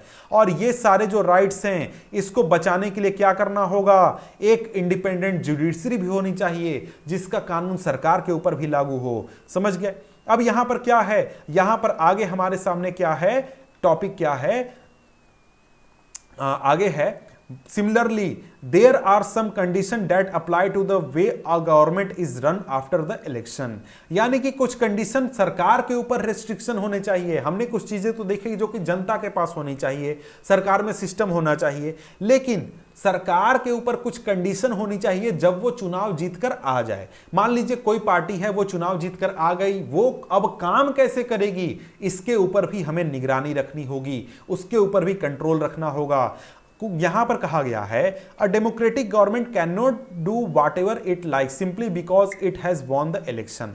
अब कोई पार्टी, कोई व्यक्ति अगर चुनाव जीत गया तो इसका यह मतलब नहीं है कि वो अपनी मर्जी से कुछ भी करे और उसको कोई नहीं रोकेगा। ऐसी बात तो नहीं होनी चाहिए। यहां पर जो सरकार है जो कि चुनाव जीतकर आई है उसको क्या करना होगा, कुछ बेसिक रूल का रिस्पेक्ट करना होगा, ध्यान में रखना होगा। और उसको ये ध्यान में रखना होगा कि जो माइनॉरिटीज हैं और जो हमारे देश के समाज के लोग हैं उनका जो बेसिक राइट्स है उसका सम्मान हो। और साथ में जो भी देश में मेजर डिसीजन लिया जाए वो सीरीज ऑफ कंसल्टेशन के साथ ही लिया जाए। मतलब कि सरकार कोई डिसीजन ले तो जनता के बारे में सोचे, जनता से बात करे, जो उससे रिलेटेड एक्सपर्ट हैं उनसे बात करे, बहुत तरीके के डिस्कशन के बाद कोई भी डिसीजन पर पहुंचे। और जो ऑफिस में, मतलब जो सरकार में बैठे हुए लोग हैं वो एक तरीके से उनके पास कुछ एक तरीके से राइट्स भी हैं और कुछ रिस्पॉन्सिबिलिटी हैं जो कि उन्हें कॉन्स्टिट्यूशन द्वारा दिए गए हैं और कानून द्वारा दिए गए हैं।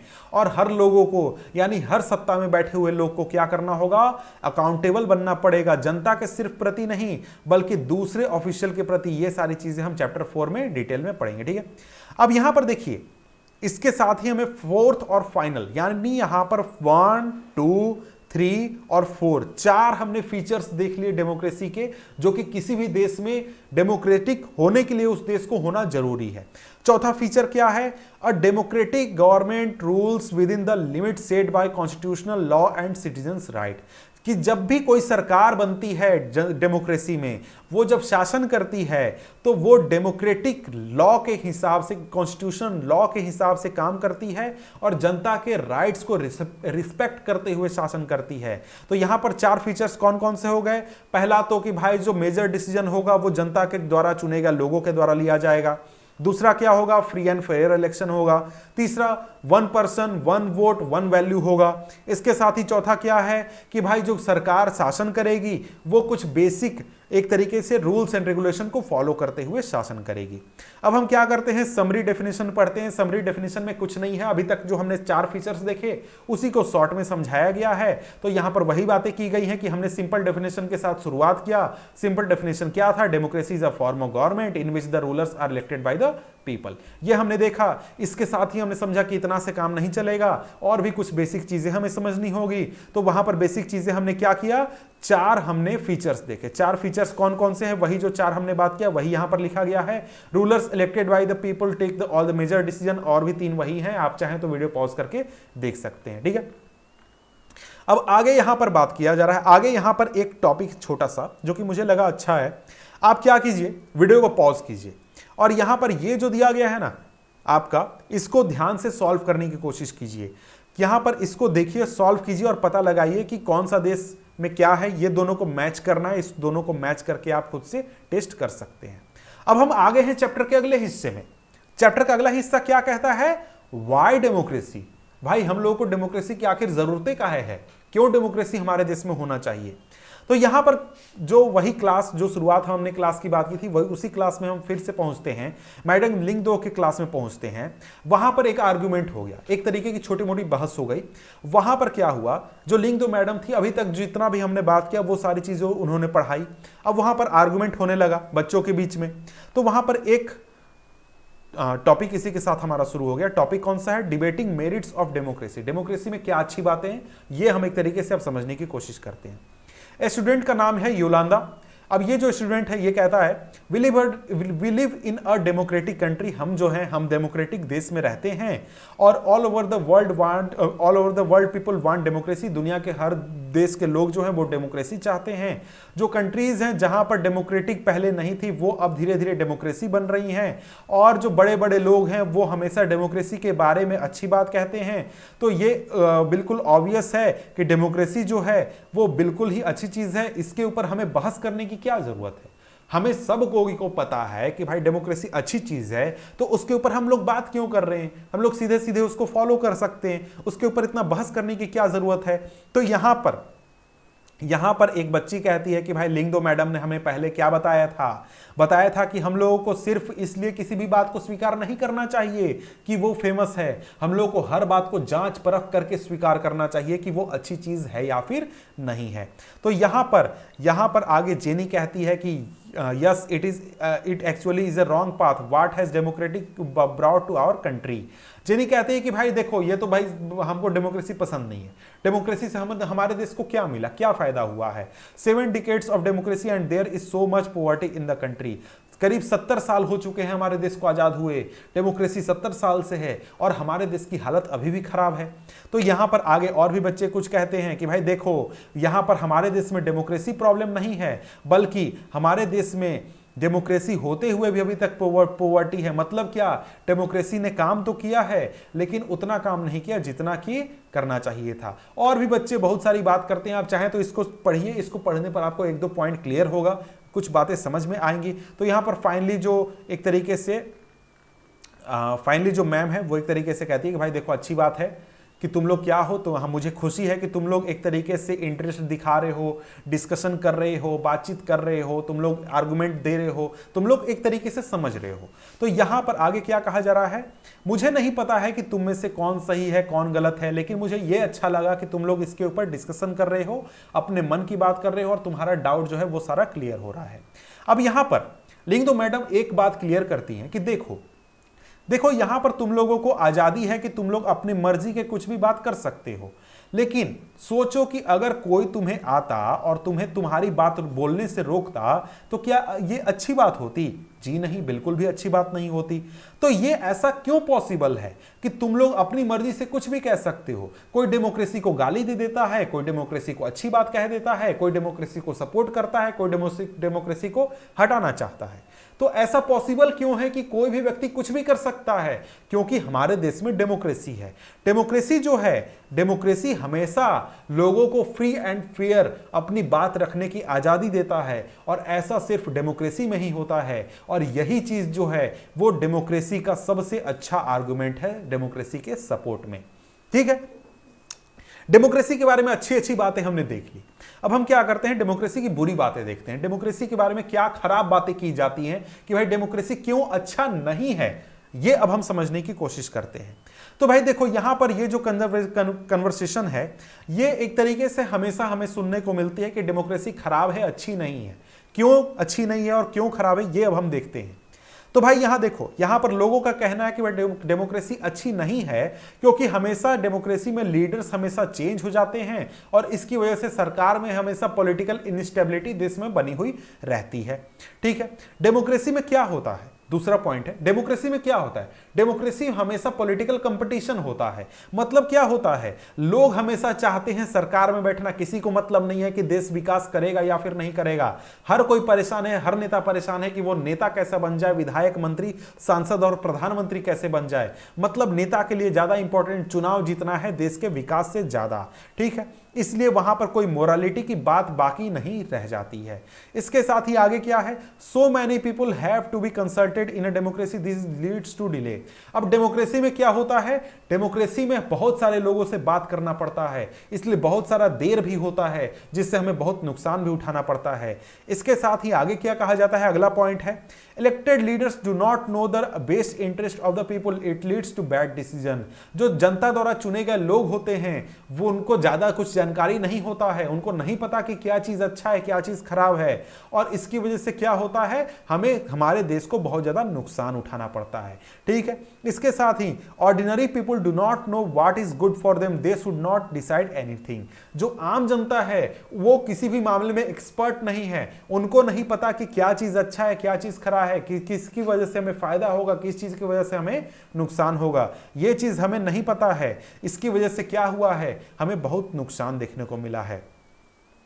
अब यहां पर आगे कहा जा रहा है, are there some other argument against democracy that you can think of. क्या इसके अलावा और भी कोई बात है जो कि डेमोक्रेसी के बारे में बुरी है और तुम्हें पता हो? तो which of this democracy argument applies mainly to democracy. इनमें से कौन सी ऐसी बातें हैं जो सिर्फ डेमोक्रेसी पर लागू होती हैं, किसी और पर लागू नहीं होती हैं? और यहां पर which of this can apply to misuse of any form of government. इनमें से कौन सी ऐसी बातें हैं जो कि दूसरे फॉर्म ऑफ गवर्नमेंट में भी हो सकती है, डेमोक्रेसी में हो सकती है तो दूसरे में भी हो सकती है। ये खुद से एनालाइज करो, इनमें से किस बातों के साथ तुम एग्री करते हो, ये भी जरा सा सोचो।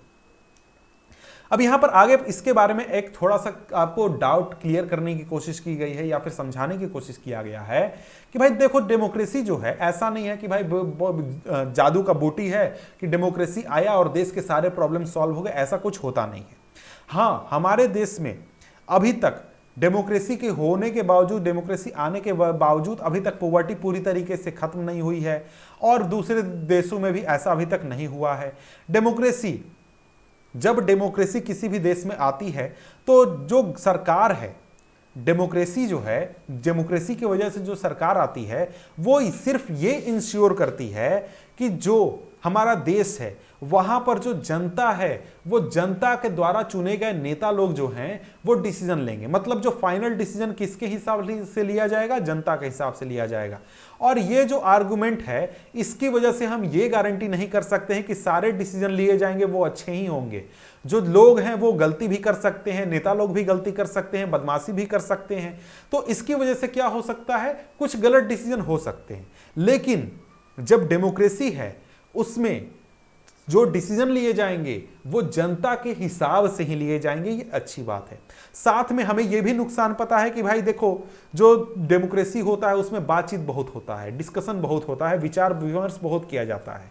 तो उससे क्या होता है, उससे हमें क्या होता है, डिले देखने को मिलता है। इसके साथ ही जब चुनाव होते हैं तो नेता लोग बदल जाते हैं। इससे क्या होता है, बड़े डिसीजंस में स्टेबिलिटी नहीं होती, सरकार में स्टेबिलिटी नहीं होती। हमेशा सरकार के एफिशिएंसी पर सवाल उठता है कि सरकार एफिशिएंट है या नहीं है, सही काम नहीं कर रही है। तो ये सारे आर्गुमेंट ऐसे हैं जो कि बताते हैं कि जो डेमोक्रेसी है वो सबसे अच्छी फॉर्म ऑफ गवर्नमेंट नहीं है।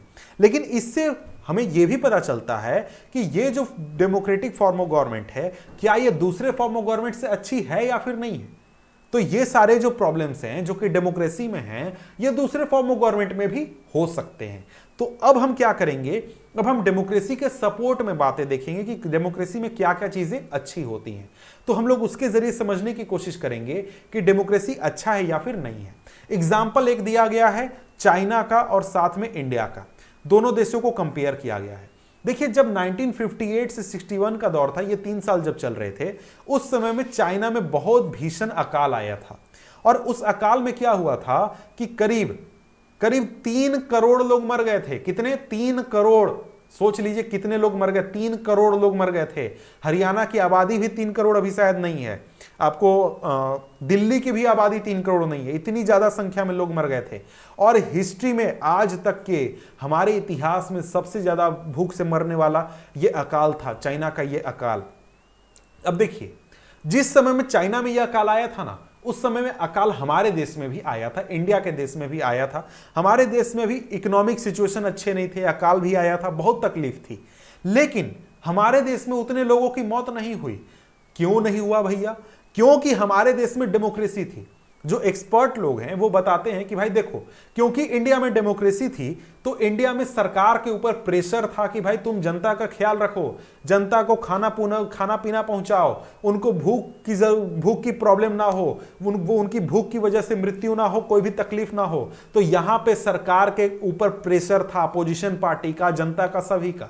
तो यहां के सरकार ने अच्छा काम किया। लेकिन चाइना के सरकार के ऊपर किसी भी अपोजिशन पार्टी का प्रेशर नहीं था, उसको कोई टेंशन नहीं था कि लोग मरते हैं या फिर जीते हैं, कोई फर्क नहीं पड़ता था। इस वजह से क्या हुआ कि वहां पर सरकार ने ध्यान नहीं दिया और उसकी वजह से 3 करोड़ लोग भूख से मर गए, भूखमरी में मर गए। ठीक है, इसके वजह से क्या हुआ? इसकी वजह से अगर आप देखें तो जब से हमारा देश आजाद हुआ है उस समय से आज तक हमारे देश में उतना बड़ा क्या, उसके आसपास भी अकाल नहीं आया है और उतने बड़े स्तर पर लोगों की मृत्यु भी नहीं हुई है। उसका एक रीजन क्या है? रीजन है कि हमारे देश में डेमोक्रेसी है। सरकार के ऊपर जनता का प्रेशर होता है, अपोजिशन पार्टी का प्रेशर होता है, सरकार के ऊपर यह भी प्रेशर होता है कि भाई अगर हम काम नहीं करेंगे तो अगली बार चुनाव में वोट कैसे मांगेंगे। इस वजह से क्या होता है, इस वजह से सरकार के ऊपर प्रेशर होता है और वो काम करती है। अब यहां पर यही एग्जाम्पल एक तरीके से प्रूफ कर देता है कि क्यों डेमोक्रेसी जो है वो सबसे अच्छा फॉर्म ऑफ गवर्नमेंट है। डेमोक्रेसी जो है वो दूसरे फॉर्म ऑफ गवर्नमेंट से ज्यादा बेहतर है, क्योंकि यहां पर जो डेमोक्रेसी होती है वो हमेशा जनता के नीड्स के हिसाब से रिस्पॉन्ड करती है, बिहेव करती है। जो नॉन डेमोक्रेटिक गवर्नमेंट है वो एक तरीके से हो सकता है कि जनता के नीड को फुलफिल करे, उसके हिसाब से काम करे, लेकिन यह भी हो सकता है कि नहीं करे क्योंकि उसके ऊपर प्रेशर नहीं है। तो यहां पर क्या होता है कि जो रूलर है, जो कि नॉन डेमोक्रेटिक रूलर है, वो अपनी मर्जी से शासन करेगा, जनता की मर्जी से शासन नहीं करेगा। ठीक है, तो यहां पर आगे देखें तो आगे यहां पर कहा जा रहा है, a democracy requires that the rulers have to attend to the needs of the people. Democracy में क्या होगा? रूलर्स हमेशा जनता के हिसाब से ही काम करेगा। ठीक है, यहां पर आगे यही बात लिखी गई है डेफिनेशन के तौर पर, अ democratic government is better form because it is a more accountable form of government. ये ज्यादा अकाउंटेबल होती है। अकाउंटेबल कैसे होती है? हर 5 साल में इलेक्शन होता है। इलेक्शन के समय, चुनाव के समय आप क्या सुनते हैं कि भाई जो सरकार में बैठी हुई पार्टी है उसने काम नहीं किया, वो पार्टी आकर बोलेगी भाई हमने बहुत काम किया, वो अपने काम गिनाएगी। तो ये चीज क्यों होता है? क्योंकि हमारे देश में डेमोक्रेसी है। ठीक है, अब यहां पर आगे एक और पॉइंट बताया जा रहा है, there is another reason why democracy should lead to better decision than any non democratic government. Democracy is based on consultation and discussion. Democracy में क्या होता है? कंसल्टेशन होता है, डिस्कशन होता है। सरकार जब भी कोई बड़ी बात काम करती है तो वो अपोजिशन पार्टी से डिस्कशन करती है। अगर सरकार कुछ कर रही है तो बहुत सारे एक्सपर्ट होते हैं जो कि सरकार को सलाह मशवरा देते हैं। टीवी में आप सुनते होंगे कि जो एक्सपर्ट लोग हैं वो डिबेट करते हैं कि सरकार सही कर रही है, गलत कर रही है, ऐसा होना चाहिए, ऐसा नहीं होना चाहिए।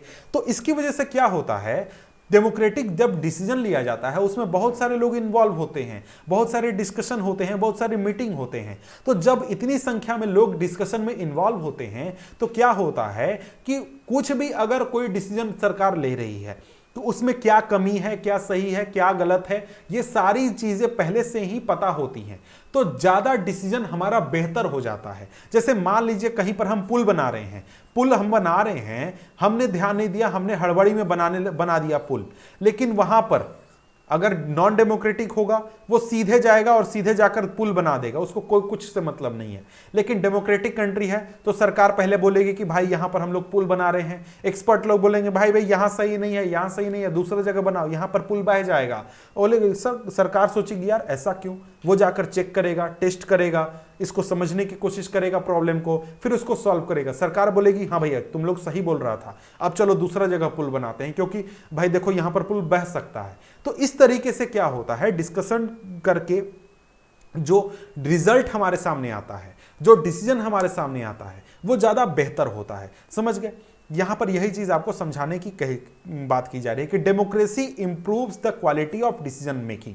डेमोक्रेसी क्यों बेहतर है, ये आपसे सवाल पूछे तो ये सारे पॉइंट जो ऊपर हमने पॉइंट देखा, ये पॉइंट और जो आगे पॉइंट देखेंगे, ये आप एक तरीके से लिख सकते हैं। आगे हमारे सामने क्या कहा जा रहा है, आगे कहा जा रहा है this is related to third argument, democracy provides a method to deal with differences and conflict. Democracy में क्या होता है कि अगर आपके सोसाइटी में कोई कंफ्लिक्ट है, कोई डिफरेंसेस है, तो आप उसको आसानी से डील कर सकते हैं, बातचीत करके डील कर सकते हैं।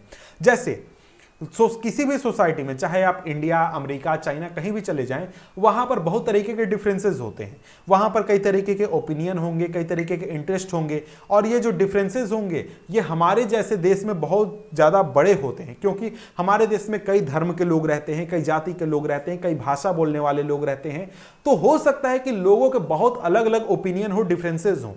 तो ये जब आपस में एक साथ डेमोक्रेसी में होते हैं, तो डेमोक्रेसी में ये क्या करते हैं, आपस में खुद के साथ एक दूसरे के साथ डिस्कशन करते हैं, डिबेट करते हैं, बातचीत करते हैं, नेगोशिएट करते हैं, और साथ में अच्छी तरीके से खुश होकर रहते हैं। लेकिन कोई देश है जहां पर क्या होगा, जहां पर डेमोक्रेसी नहीं है, वहां पर क्या होगा, वहां पर इस तरीके के सोशल डिफरेंस को उतना वैल्यू नहीं दिया जाएगा।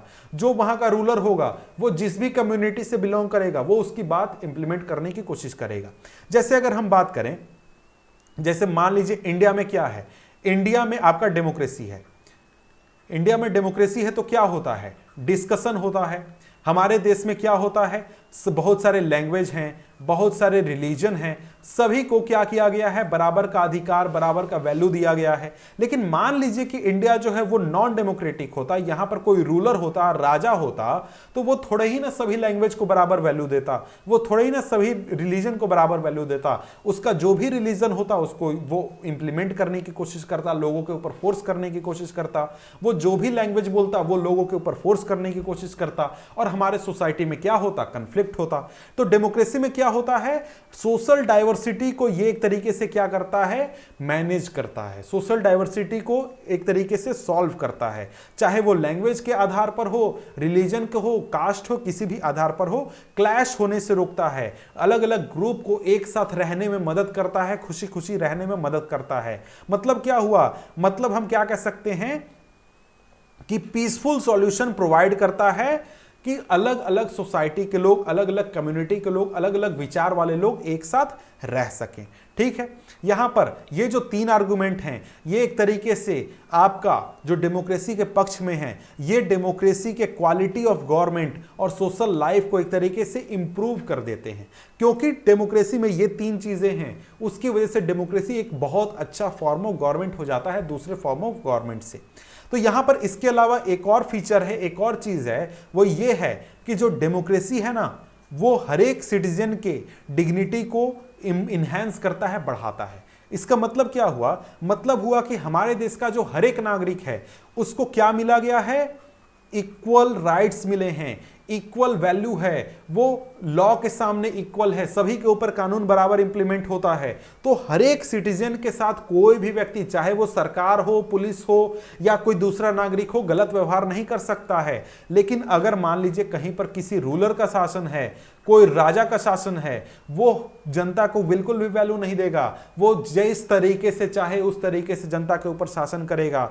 जनता को कोई भी बराबर का अधिकार नहीं दिया जाएगा। ठीक है, सिंपल मतलब क्या हुआ, democracy is based on the principle of political equality. सभी लोगों को इक्वालिटी का एक तरीके से राइट्स दिया गया है, अधिकार दिया गया है। इसका सिंपल मतलब यहां पर यह है कि हमारे देश में, यानी कि हमारे देश का किसी भी डेमोक्रेसी में जो सबसे गरीब आदमी है और जो सबसे कम एजुकेटेड पर्सन है, वो उसका भी उतना ही वैल्यू है, उतना ही स्टेटस है जितना कि किसी अमीर आदमी और किसी एजुकेटेड आदमी का स्टेटस है। ठीक है, तो यहां पर लोग जो हैं वो सिर्फ सब्जेक्ट नहीं है। जैसे हम सुनते हैं ना कि राजा की प्रजा है, तो हमारे देश में कोई भी प्रजा नहीं है। हमारे देश में, मतलब डेमोक्रेसी की बात कर रहा हूं, डेमोक्रेसी में कोई भी प्रजा नहीं होता है। डेमोक्रेसी में सभी लोग क्या होते हैं, नागरिक होते हैं। नागरिक कहने का मतलब क्या हुआ, हम सभी लोग बराबर हैं और हम में से कुछ लोग को चुनकर हम लोग सरकार में बैठाते हैं कि भाई जाओ तुम लोग हम लोग का काम करो, हमारे लिए काम करो। ठीक है, यहां पर किसका मतलब क्या हुआ, इसका मतलब यह है कि भाई देखो, इसका मतलब यह है कि हमारे देश में अगर जो रूलर्स हैं, मतलब जो शासन कर रहे हैं, उसको हम लोगों ने बैठाया है। अगर वो कुछ मिस्टेक करते हैं तो उसके लिए उनको सजा मिलेगी और जनता द्वारा तय किए गए सिस्टम के हिसाब से उनको सजा दिया जाएगा और रिस्पॉन्सिबिलिटी उनकी तय की जाएगी। मतलब क्या है, मतलब ये है कि कोई भी अपनी मर्जी से कुछ भी गलत करके नहीं निकल सकता है, चाहे वो पीएम हो, सीएम हो, कोई भी हो, उसको एक बार अदालत में सामना करना पड़ेगा अगर वो कुछ गलती करता है तो। इसके बाद अंतिम लाइन यहां पर क्या किया गया, अंतिम पॉइंट जो कहा गया है कि क्यों डेमोक्रेसी बेहतर है, उसमें कहा गया है कि democracy is better than other form of government because it allows us to correct its own mistake. मतलब क्या है, मतलब यह है कि भाई देखो, डेमोक्रेसी हमारे लिए अच्छी इसलिए है कि कभी हम कोई गलती कर दें। हमारे देश में जो पॉलिटिकल सिस्टम है उसमें कोई नेता, कोई मंत्री, कोई विधायक या फिर हम किसी ऐसे नेता को बैठा दे जो कि करप्ट है, खराब है, अगर इस तरीके की कुछ गलती हो जाती है तो उसको हम सुधार सकते हैं। ऐसा सुधारने का हम लोगों को छूट डेमोक्रेसी में मिलता है। जैसे मतलब क्या हुआ कि हमको पता है कि भाई हम लोग एकदम परफेक्ट नहीं है, मैं भी गलती कर सकता हूं, आप भी कर सकते हैं, कोई नेता भी कर सकता है, मंत्री, प्रधानमंत्री, कोई भी कर सकता है। तो हमारे देश में क्या है, डेमोक्रेसी है। और डेमोक्रेसी में क्या होता है कि डेमोक्रेसी में यह होता है कि कोई भी मिस्टेक हो उसको हम सुधार सकते हैं। कैसे सुधार सकते हैं, जैसे सरकार ने क्या किया, कोई गलत डिसीजन लिया। जैसे एग्जांपल मैं देता हूं कि आप लोगों ने आजकल सुना होगा, क्या हुआ सुना होगा, फार्म लॉज, यानी कि जो कृषि कानून लाए गए थे सरकार के द्वारा। सरकार ने क्या किया, कानून ला दिया, कानून को लागू भी करवा दिया। लेकिन सरकार जो थी उसने लागू तो करवा दिया, लेकिन लोगों को यह पसंद नहीं आया, किसानों को पसंद नहीं आया। उन्होंने क्या किया, रिवोल्ट किया। रिवोल्ट सही नहीं, वर्ड नहीं होगा, उन्होंने आंदोलन किया, प्रोटेस्ट किया और करीब 1 साल तक वो बैठकर प्रोटेस्ट करते रहे। तो अंतिम में क्या किया, सरकार ने बोला कि ठीक है भाई, मान गए, हमसे गलती हुई है और हम लोग इस कानून को अब खत्म कर देते हैं। तो क्या हुआ, सरकार ने अपनी गलती सुधारी। तो ऐसा डेमोक्रेसी में हुआ। मान लीजिए यही चीज होता अगर चीन में, चाइना में सरकार ने यही फार्म लॉज लाए होते तो क्या वहां पर जनता प्रोटेस्ट कर पाती? जी नहीं। सरकार क्या कानून खत्म कर देती? जी नहीं, कुछ भी ऐसा नहीं होता। सरकार कुछ भी नहीं करती, लोग सिर्फ घर में बैठकर अपना माथा पीट रहे होते, कुछ नहीं कर पाते। ठीक है, तो डेमोक्रेसी में ये हमें छूट होती है। ठीक है, तो यहां पर अगर हम लोग आगे देखें तो यहां पर ये एक तरीका है जिस तरीके से गलती सुधारी जाती है कि भाई लीडर जो कि सत्ता में बैठे हुए लोग हैं, उन्होंने अपनी गलती मान ली, गलती सुधार ली। मान लीजिए कि वो गलती नहीं सुधारते, मान लीजिए कि वो अपनी गलती को स्वीकार नहीं करते, तो क्या होता, अगले इलेक्शन में जनता उनको ही हटा देती और अपनी गलती सुधार देती। जनता ने उनको चुना था कि भाई गलती हो गया, हम लोगों ने आपको चुन लिया, आपको हटा देते हैं, हमने अपनी गलती सुधार दी। दूसरा आदमी आता, वो उस कानून को खत्म कर देता। तो इस तरीके से जो गलती है उसको सुधारा जाता है डेमोक्रेसी में। या तो चुने हुए नेता खुद से सुधार लें या फिर जनता अपनी गलती सुधार लेगी, उनको तुमको वोट दिया था अब दूसरा कोई को देंगे। ठीक है, यहां पर आगे अगर बात करें तो यहां अब सम करते हैं, मतलब कि एक तरीके से अब सब चीज को मिला जुला कर बात किया है। मिला जुला कर बात यह है कि भाई देखो, डेमोक्रेसी हमें सब चीज नहीं दे सकती है और यह सबसे अच्छा सॉल्यूशन नहीं है और सब चीजों का सॉल्यूशन नहीं है, लेकिन यह क्लियरली दूसरे फॉर्म ऑफ गवर्नमेंट से बहुत ही अच्छा है, बेहतर है, क्योंकि इसमें बहुत सारी ऐसी चीजें हमें मिलती हैं जो कि दूसरे फॉर्म ऑफ गवर्नमेंट में नहीं मिलती हैं। जिसमें बेसिक क्या है, सबसे इंपॉर्टेंट है इक्वालिटी हमें मिलता है, इसके साथ ही बेसिक डिग्निटी मिलता है, एज अ सिटीजन हमें बेसिक डिग्निटी मिलता है, और भी बहुत सारी चीजें मिलती हैं। तो जो ऊपर हमने सारे पॉइंट देखे, बहुत सारी चीजें देखी, आपने नहीं ध्यान दिया तो पीछे जाकर देख लो, रिवाइंड कर लो वीडियो को, फिर से देख लो, ठीक है। तो यहां पर अगर हम बात करें तो आगे यहां पर आगे क्या कहा गया है, आगे वही बात ही कही गई है जो अभी तक हमने पढ़ी, तो इसको चाहे तो पढ़ सकते हैं। तो आगे अब हमारे सामने क्या है, आगे यहां पर है टॉपिक नेक्स्ट, जो कि है ब्रॉडर मीनिंग ऑफ डेमोक्रेसी। तो अभी तक जो हमने पूरा बात किया डेमोक्रेसी के बारे में, वो तो एक तरीके से हमने देखा कि सरकार के लिए, सरकार के हिसाब से डेमोक्रेसी जो है वो अच्छी क्यों है, फॉर्म ऑफ गवर्नमेंट डेमोक्रेटिक अच्छा क्यों है, दूसरा खराब क्यों है, डेमोक्रेसी में क्या कमियां, ये सारी चीजें देखी। लेकिन अब हम एक तरीके से डेमोक्रेसी के बारे में, जो वर्ड डेमोक्रेसी है ना, उसको थोड़ा सा ओवरऑल हम समझने की कोशिश करेंगे कि रियलिटी में सिर्फ अगर हम सरकार के नियम कानून की बात ना करके ओवरऑल पूरा डेमोक्रेटिक कंसेप्ट को समझने की कोशिश करेंगे यहां पर। तो यहां पर हमने क्या किया, यहां पर इस चैप्टर में हमने डेमोक्रेसी के मीनिंग को हमने समझने की कोशिश करी और उसको एक तरीके से डिस्क्राइब करने की कोशिश किया कि भाई किस देश में डेमोक्रेटिक होगा वो हम कैसे तय करेंगे। उसके लिए कुछ बेसिक फीचर्स हमने देखे, डेमोक्रेसी की कमियां देखी, डेमोक्रेसी के फीचर्स हमने देखे। हमने समझ लिया कि डेमोक्रेसी जो है वो एक फॉर्म ऑफ गवर्नमेंट है और वो एक अच्छा फॉर्म ऑफ गवर्नमेंट है दूसरे फॉर्म ऑफ गवर्नमेंट के कंपैरिजन में। हमने बहुत सारे मिनिमल फीचर्स भी देखे जो कि हर डेमोक्रेसी में होने चाहिए। जो कॉमन फीचर था कि वो था कि भाई डेमोक्रेसी में क्या होता है, जनता लीडर्स को चुनती है और इसको एक तरीके से शॉर्ट में क्या कहते हैं, शॉर्ट में कहते हैं रिप्रेजेंटेटिव डेमोक्रेसी। अब ये रिप्रेजेंटेटिव डेमोक्रेसी कहने का क्या मतलब है, इसका मतलब है कि भाई देखो, डेमोक्रेसी का मतलब क्या, डेमोक्रेसी का सिंपल मतलब है कि भाई हम अगर कोई काम कर रहे हैं वो जनता की मर्जी से हो रहा है। जैसे डेमोक्रेसी, तो यहां पर हम लोग सरकार के मामले में बात कर रहे हैं, तो सरकार चल रही है, सरकार ने कहा कि भाई हम लोगों को क्या करना है, रोड बनाना है। तो ये रोड बनेगा या फिर नहीं बनेगा, कौन डिसीजन लेगा, पीपल लेंगे, जनता लेंगे। तो एक तरीका हो सकता है कि भाई रोड बनाना है, मान लो कि दिल्ली में रोड बनाना है, तो हम लोग क्या करेंगे, दिल्ली की जनता से वोटिंग करवाएंगे कि भाई रोड बनेगा या फिर नहीं बनेगा। तो ये एक तरीका होता है डेमोक्रेसी का। लेकिन हमारे देश में क्या ऐसा होता है, जी नहीं, हमारे देश में ऐसा नहीं होता। दुनिया के बहुत सारे, लगभग देशों में ऐसा नहीं होता, शायद ही 1 या 2 देश हैं जहां पर ऐसा होता है।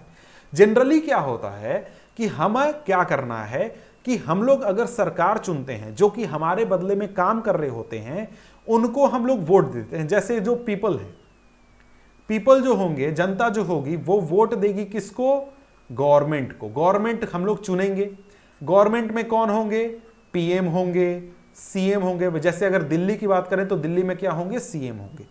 अब जो दिल्ली के गवर्नमेंट में बैठे हुए लोग हैं, वो उनका टेंशन है कि भाई कहां पर रोड बनेगा, कहां पर स्कूल बनेगा, कहां पर क्या होगा, वो लोग काम करेंगे। इस पीपल को, जनता को कोई मतलब नहीं है। ये लोग रोज नहीं देखने जाएंगे कि सरकार कैसे काम कर रही है, क्या कर रही है, नहीं कर रही है, इनको कोई मतलब नहीं है। इन्होंने सरकार चुन लिया, अब ये सरकार जो होगी सारा काम करेगी जनता का कि क्या होगा, कैसे होगा, नहीं होगा। इसी को हम कहते हैं रिप्रेजेंटेटिव डेमोक्रेसी। मतलब जनता के बदले में कुछ लोग चुनकर जाएंगे जो कि जनता के बदले में डिसीजन लेंगे, जनता डायरेक्टली डिसीजन नहीं लेगी। समझ गए, ये होता है रिप्रेजेंटेटिव डेमोक्रेसी। क्या हमारे देश में रिप्रेजेंटेटिव डेमोक्रेसी है, जी हां, बिल्कुल रिप्रेजेंटेटिव डेमोक्रेसी है, ठीक है। अब यहां पर ज्यादातर जो कंट्रीज हैं जहां पर डेमोक्रेसी जो होते हैं वहां पर रिप्रेजेंटेटिव डेमोक्रेसी ही होता है, ये तो हमने समझ लिया। और जो लोग हैं वो एक तरीके से सभी लोग शासन नहीं करते, ये तो आपको पता है। जैसे हमारे देश में बात करें तो हमारे देश में डेमोक्रेसी में क्या होता है, 1.4 बिलियन पीपल हैं, मतलब क्या, 140 करोड़ लोग हैं, उसमें से हम लोग क्या करते हैं, 543 लोकसभा के मेंबर्स चुनते हैं, इसके अलावा प्लस टू और मेंबर्स होते हैं लोकसभा में, इसके अलावा और कुछ लोग होते हैं जो विधायक के रूप में काम करते हैं, कुछ सांसद बनते हैं, कुछ मंत्री बनते हैं। मतलब कि 1-2 हजार लोग, 5 हजार लोग ऐसे हैं जो कि हमारे देश के पूरे पॉलिटिकल सिस्टम को चलाते हैं। तो यहां पर क्या हुआ कि पूरे 140 करोड़ जनता के बदले में ये सिर्फ लोग जो हैं वो कि पूरा डिसीजन ले रहे हैं, सरकार चला रहे हैं। ज्यादातर जो जनता है वो पूरे प्रोसेस में भागीदार नहीं होती है, वो कोई भी डिसीजन नहीं लेती है। अब बोलेंगे सर क्यों नहीं लेती है? भाई मेरे इलाके में रोड अगर बन रहा है तो मुझसे पूछा जाए कि रोड बनेगा या फिर नहीं बनेगा। अगर मेरे इलाके में स्कूल बन रहा है तो मुझसे पूछा जाए कि स्कूल बनेगा या फिर नहीं बनेगा। क्या ऐसा हो सकता है? आप बोलेगा सर ऐसा ही होना चाहिए। तो ऐसा क्यों नहीं होता है? ऐसा इसलिए नहीं होता है क्योंकि आजकल का जो डेमोक्रेसी है उसमें इतनी बड़ी संख्या में लोग होते हैं कि हर लोगों से कोई भी डिसीजन लेना, कोई भी चीज पूछना वो एक तरीके से इम्पॉसिबल है। मान लीजिए आपके मोहल्ले में अगर स्कूल बनाना है, आपके इलाके में स्कूल बनाना है, तो आपके इलाके में हजारों की संख्या में लोग रहते हैं, 5,000 10,000 लोग रहते हैं। तो क्या सरकार आपसे आकर पूछ सकती है कि हाँ भैया आप रोड बनेगा या नहीं बनेगा? बगल वाला बोलेगा कि हाँ बनेगा, आप बोलेगा नहीं बनेगा, आप लोग जाकर लड़ने लगिएगा।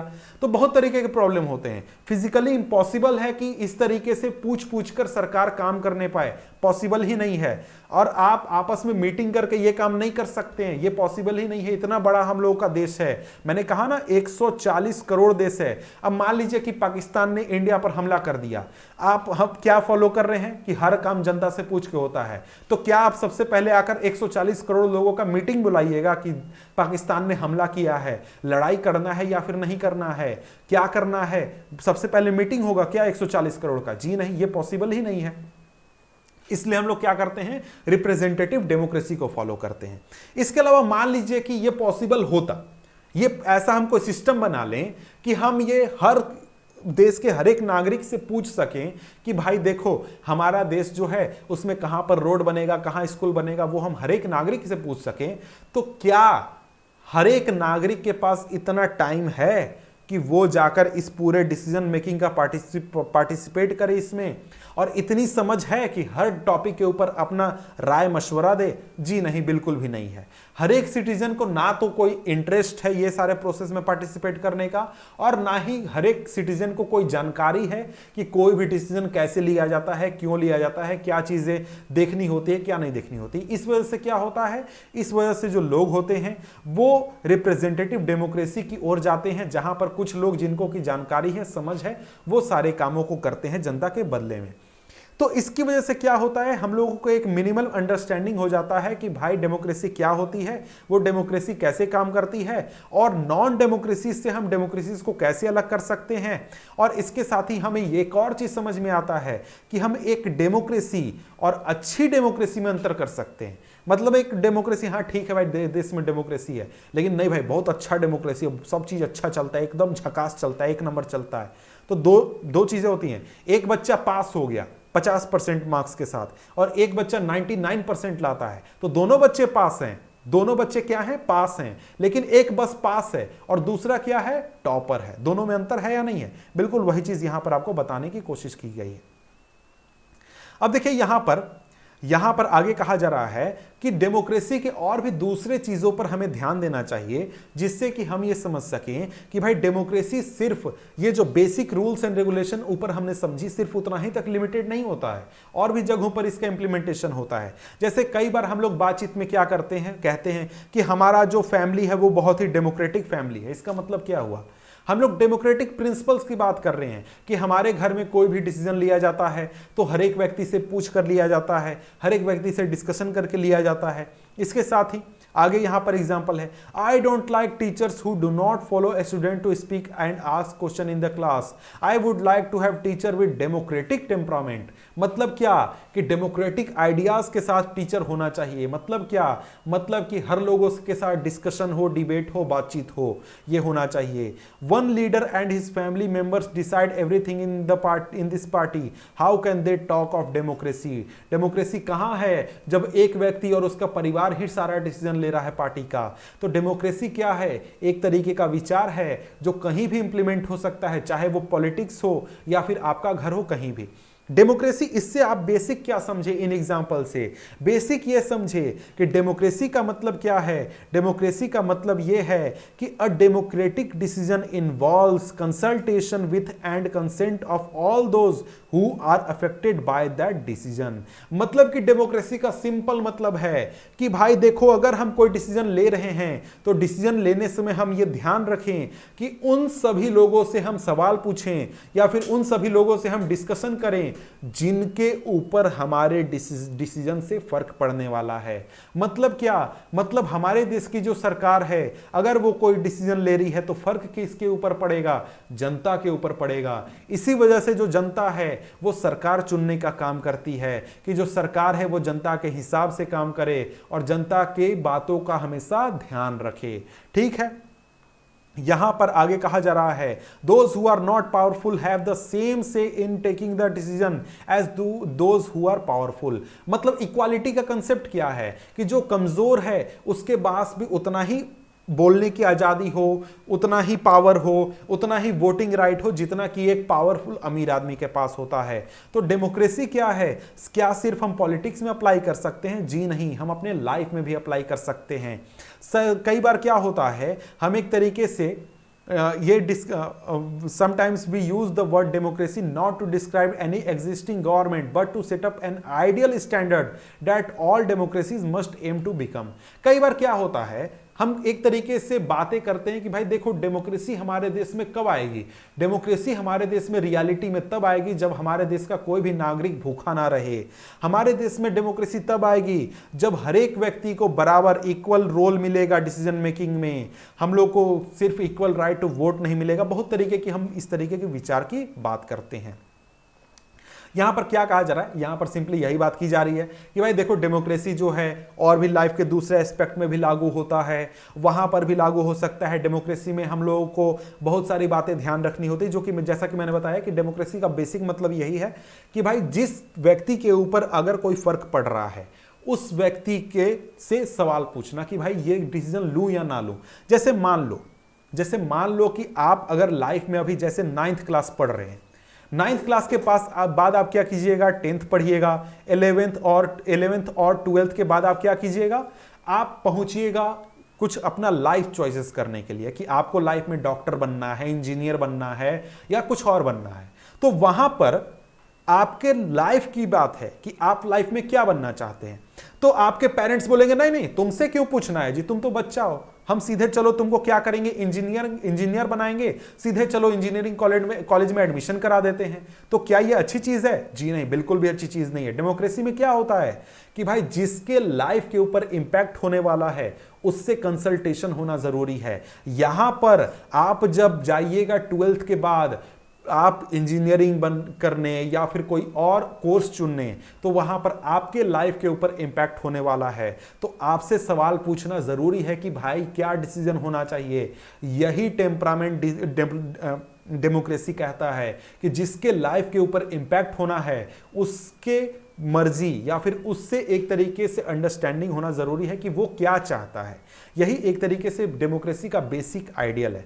तो यहां पर कहा जा रहा है, सिंपली मैं बता देता हूं कि भाई देखिए, अगर हम इस तरीके के जो विचार अभी हमने देखा कि जब देश में सभी लोग, कोई भी भूखा नहीं रहेगा तब देश रियलिटी में डेमोक्रेसी होगा। अगर हम ऐसे विचार को लेकर चलें तो किसी दुनिया में कोई भी देश डेमोक्रेटिक नहीं है, दुनिया में कोई भी देश डेमोक्रेटिक नहीं बन सकता है। लेकिन अगर हम बेसिक अंडरस्टैंडिंग की बात करें तो बेसिकली यही बात है कि भाई देखो, जो डेमोक्रेसी है वो क्या होता है, दूसरे फॉर्म ऑफ गवर्नमेंट से अच्छा होता है और वो एक तरीके से क्या करता है, बेटर कंडीशन प्रोवाइड करने की कोशिश करता है दूसरे फॉर्म ऑफ गवर्नमेंट के कंपैरिजन में। ठीक है, तो यहां पर अगर हम एक तरीके से बात करें तो डेमोक्रेसी के बारे में बहुत सारी बातें देखी। यहां पर अब वैसा कुछ बचा हुआ नहीं है। मेरे ख्याल से जो मेन इंपॉर्टेंट पॉइंट्स थे वो क्लियर हो चुके हैं। यहां पर देख लेते हैं कि और कुछ बचा हुआ है क्या। नहीं, मेरे ख्याल से in this book we do not deal much with the expanded notion. आगे हम लोग और भी चीज़ें बात करेंगे कि सारी चीज़ें कैसे काम करती है, सिस्टम कैसे काम करता है, ये सारी चीज़ें यहाँ पर हम लोग बात करने वाले हैं। तो यहाँ पर आगे एक बातें कही गई है, क्या कहा गया है, this also means that no country is perfect democracy, दुनिया में कोई भी परफेक्ट डेमोक्रेसी नहीं है। The features of democracy that we discuss in this chapter provide only minimum condition of a democracy. इस चैप्टर में जो पॉइंट्स आपको बताए गए हैं वो सिर्फ ये बताते हैं कि कम से कम किसी देश में क्या होना चाहिए डेमोक्रेसी होने के लिए। इसका मतलब ये हुआ, इसका मतलब ये है कि कोई भी अगर ये मिनिमम रिक्वायरमेंट कोई देश फुलफिल करता है तो वो बहुत अच्छा डेमोक्रेसी नहीं है, ऐसी बात नहीं है, वो बस हाँ डेमोक्रेसी है। उस देश में भी कुछ कमियां हो सकती हैं, गड़बड़ हो सकता है, ठीक है। This can not be achieved once and for all. मतलब क्या हुआ, मतलब कि भाई डेमोक्रेटिक कंट्रीज जो हैं उन्होंने अच्छी काम करने की कोशिश की है, बहुत सारी चीज़ें लागू करने की कोशिश की है, लेकिन वो एक तरीके से अभी तक बहुत सारी चीज़ें अचीव करने से पीछे रहे हैं। और इसके साथ ही सिटीजन जो हैं, लेकिन उनके लाइफ को बेटर बनाएंगे, और भी बहुत सारी बातें हैं। आगे देखते हैं क्या है, आगे कुछ नहीं है, यही बात कि this is what other monarch, मतलब यही है कि भाई डेमोक्रेसी की जो अच्छी बातें देखी उसकी वजह से हम कह सकते हैं कि ये डेमोक्रेसी दूसरे फॉर्म ऑफ गवर्नमेंट से अलग है। जैसे कि मोनार्की में क्या होता है, मोनार्की में राजा का शासन है, डिक्टेटरशिप में कोई तानाशाह है, वन पार्टी रूल जैसे चीन में है। हमने एग्जाम्पल सारे के देख लिए कि कहीं ना कहीं कुछ ना कुछ जनता को परेशानी होती है, ठीक है। तो यहाँ पर अगर हम बात करें तो आगे यहाँ पर हमारा जो चैप्टर है वो खत्म होता है। हम लोग डेमोक्रेसी के बारे में पूरा ये क्लास 9 सिविक्स में पूरी तरीके से सिर्फ डेमोक्रेसी ही पढ़ने वाले हैं, और भी कुछ नहीं पढ़ना है, ठीक है। तो मिलते हैं आपसे हम अगले वीडियो में अगले चैप्टर के साथ, तब तक के लिए गुड बाय।